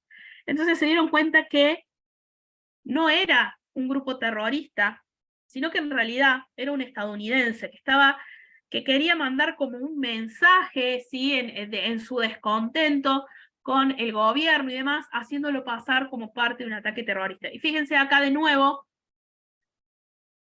porque el ejército tiene un instituto de investigaciones de enfermedades infecciosas, ¿sí? Y acá entramos de nuevo en ese conflicto. ¿Por qué está el ejército estudiando bacterias? ¿Sí? Porque, bueno, ahí entramos de nuevo en el conflicto.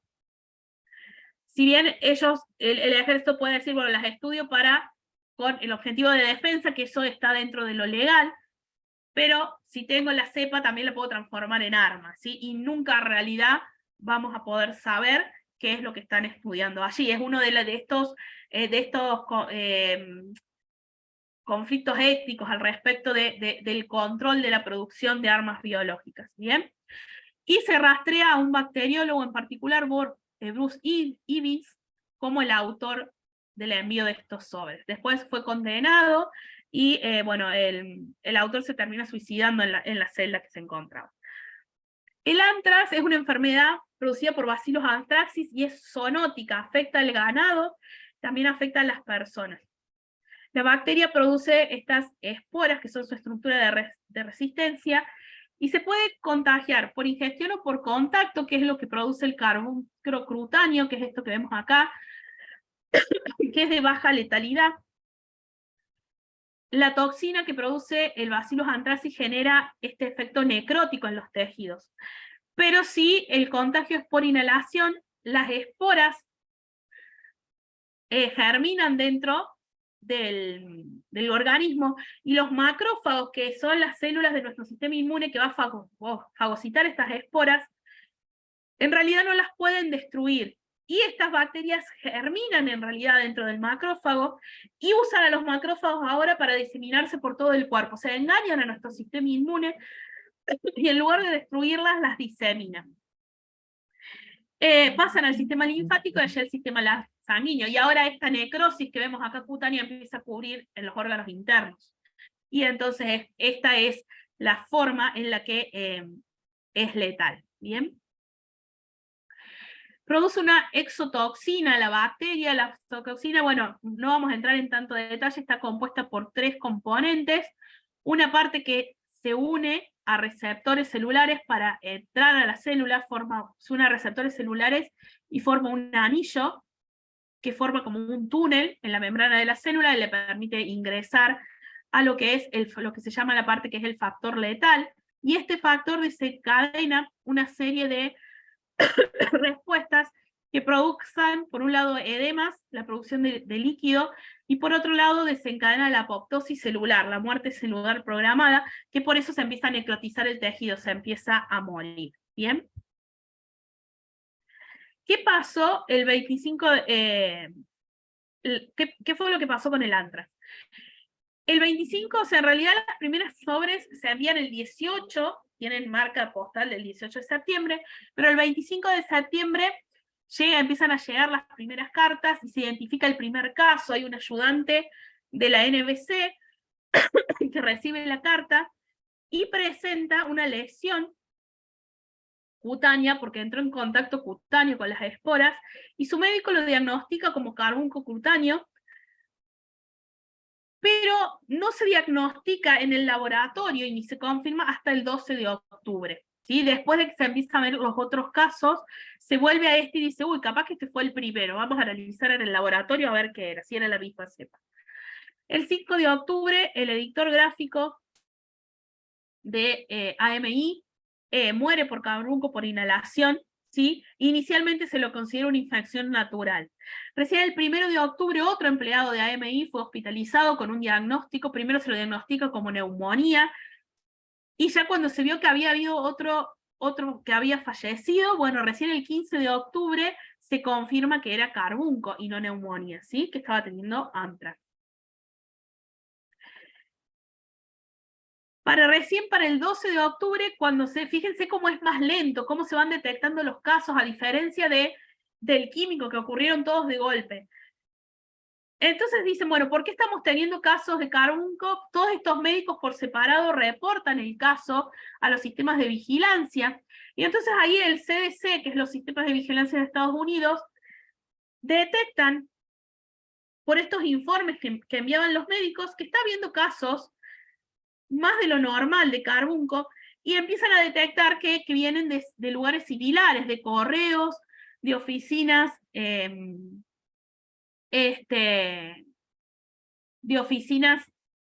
la NBC es un grupo periodístico, ¿sí? Entonces, acá es como que se ausenta, aparecen las alertas y se establece un COE, ¿sí? Un organismo de respuestas de emergencia, ¿sí? Y se empieza a estudiar los casos. Se empiezan entonces a estudiar todos los casos de antrax que se habían reportado, y se ven los 22 casos. Para este momento ya se habían reportado la presencia de los sobres, ¿sí? Pero cuando se hace el análisis epidemiológico se observa que tenemos dos grupos de infectados. Un grupo que va entre el 22 de casos, entre el 22 de septiembre y el 1 de octubre, y otro que va desde el 14 de octubre al 14 de noviembre.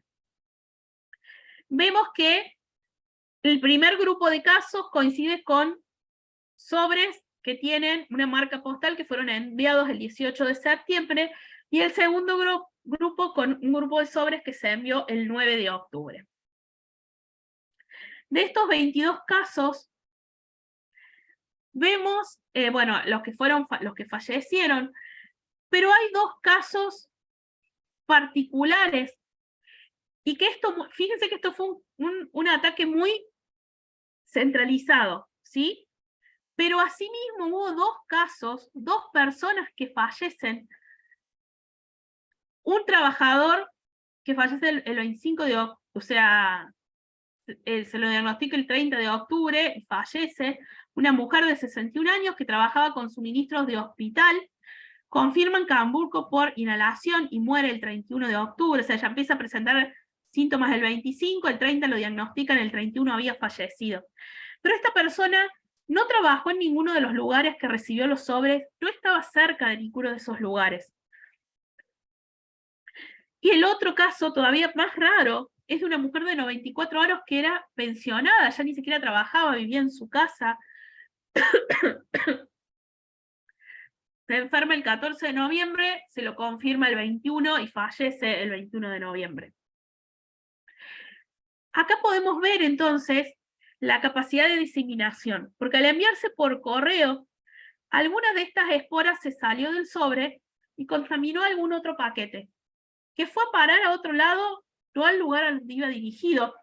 Y vemos estas dos personas que fallecen, son dos personas ya mayores, por lo tanto se vieron afectadas muy gravemente, pero que no estaban ni cerca de a donde se habían enviado los sobres. O sea, acá podemos ver qué difícil que es contener un patógeno una vez que lo largamos en el ambiente, incluso algo que parecería tan cerrado como esporas en un sobre, ¿sí? Y acá vemos entonces, lo rápido que se puede diseminar un patógeno, ¿sí?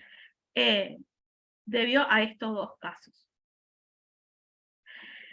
Las esporas son altamente resistentes, por lo que la descontaminación ambiental fue muy lenta y llevó, fíjense, 41,7 millones de dólares poder limpiar solamente los edificios del gobierno de Washington, ¿sí?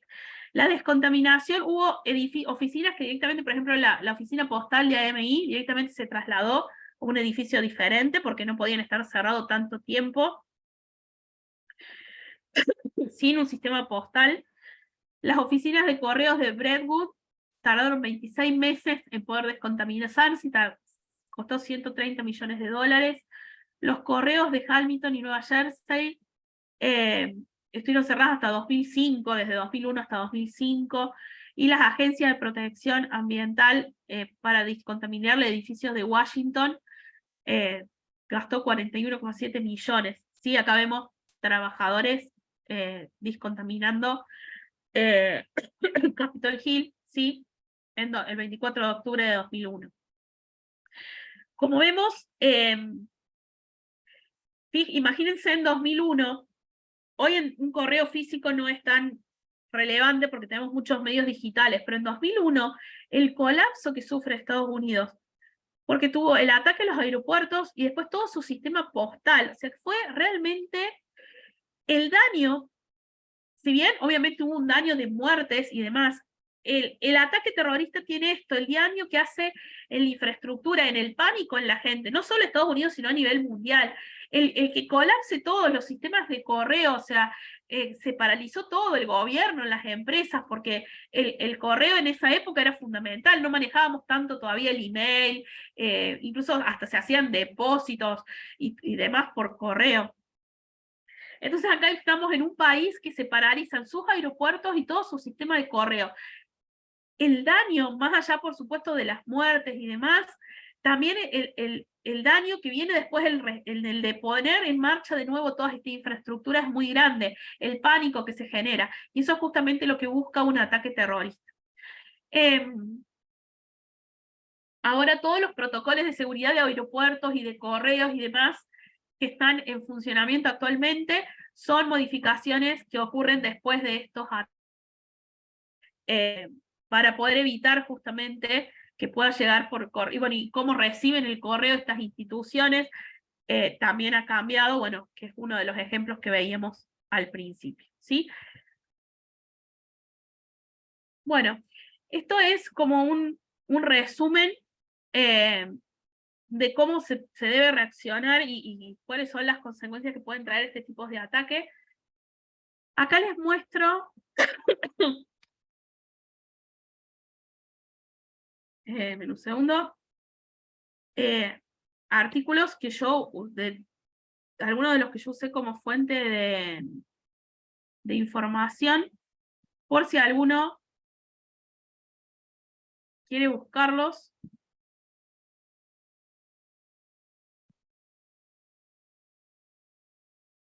Bueno, ahí vamos a ver si está compartiendo la pantalla. Bien. Uno es este que es Respuestas de la Salud Pública a las Armas Biológicas y Químicas, una guía de la Organización Mundial de la Salud.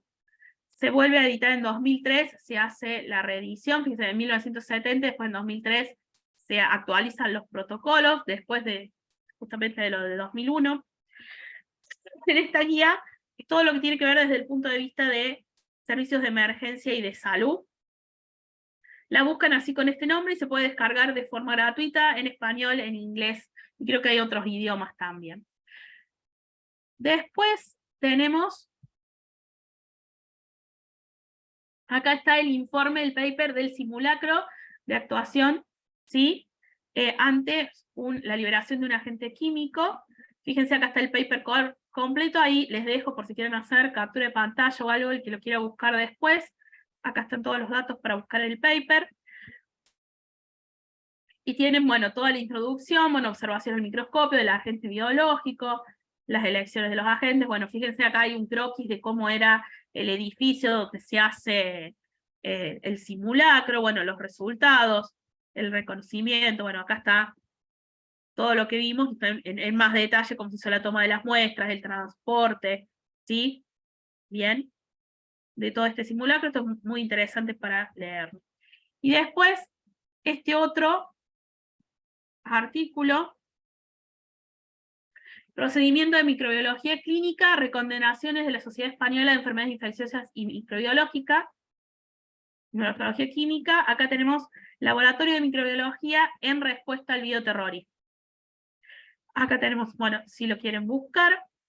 Y acá van a tener todo lo que tiene que ver cómo tomar las muestras. Esto es del 2020, es un artículo bastante nuevo. Ven, acá tienen temas los conceptos básicos que vimos de bioterrorismo, cómo hacer los análisis de riesgo, la dispersión de las armas biológicas, bueno, mucho de lo que hemos visto, un poco de historia, la clasificación de los agentes, las descripciones y todo, cómo son las alertas sanitarias, el diagnóstico diferencial. Si a alguno le interesa esta parte de cómo es el trabajo en laboratorio en más detalle, acá tenemos toda la información en este documento técnico, ¿sí? Que les puede interesar, si les interesa buscar y profundizar en el tema. Bueno, y eso sería todo por esta webinar de hoy. Espero que les haya interesado. No sé si tienen preguntas.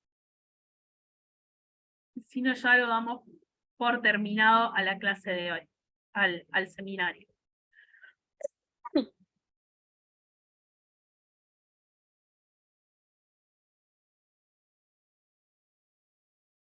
Bueno. No tenemos nada en el chat. Bueno, entonces lo damos por terminado el seminario de hoy. Espero que les haya interesado el tema. Y bueno, espero encontrarlos nuevamente en una próxima webinar. Un saludo a todos, que pasen un buen fin de semana.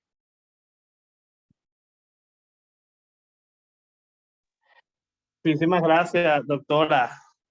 De verdad, cada vez escucharla a usted en estos webinars es un aprendizaje continuo. Bueno, muchas Y, gracias. Me alegro que les guste, que les sean útiles. y entonces, bueno, Entonces, muchísimas gracias. Vamos a ver si tienen alguna pregunta, los que están acá sí, acá conectados. en el chat no dejaron nada, por lo No, menos. no veo tampoco ninguna pregunta. Bueno, si no hay preguntas, entonces ya este webinar va a quedar grabado en nuestro canal de YouTube. Recuerden que pueden solicitar su certificado aún siendo asíncrono de este webinar, y pronto simplemente es un abrebocas porque la doctora Laura Rufinato nos tiene mucho más con los cursos ya especializados en estas materias. Simplemente es un abrebocas. Recuerden, la doctora Laura Rufinato es microbióloga. Sí. También tiene una gran expertise en el área de entomología, de micología y bacteriología, además de sus conocimientos en genética. Bueno, muchas gracias. Bueno, muchísimas Bueno, gracias, entonces, doctora. hasta Entonces, luego, que tenga entonces. muy buena noche. Nos vemos en la próxima. Igualmente. Chao, hasta luego. Chao.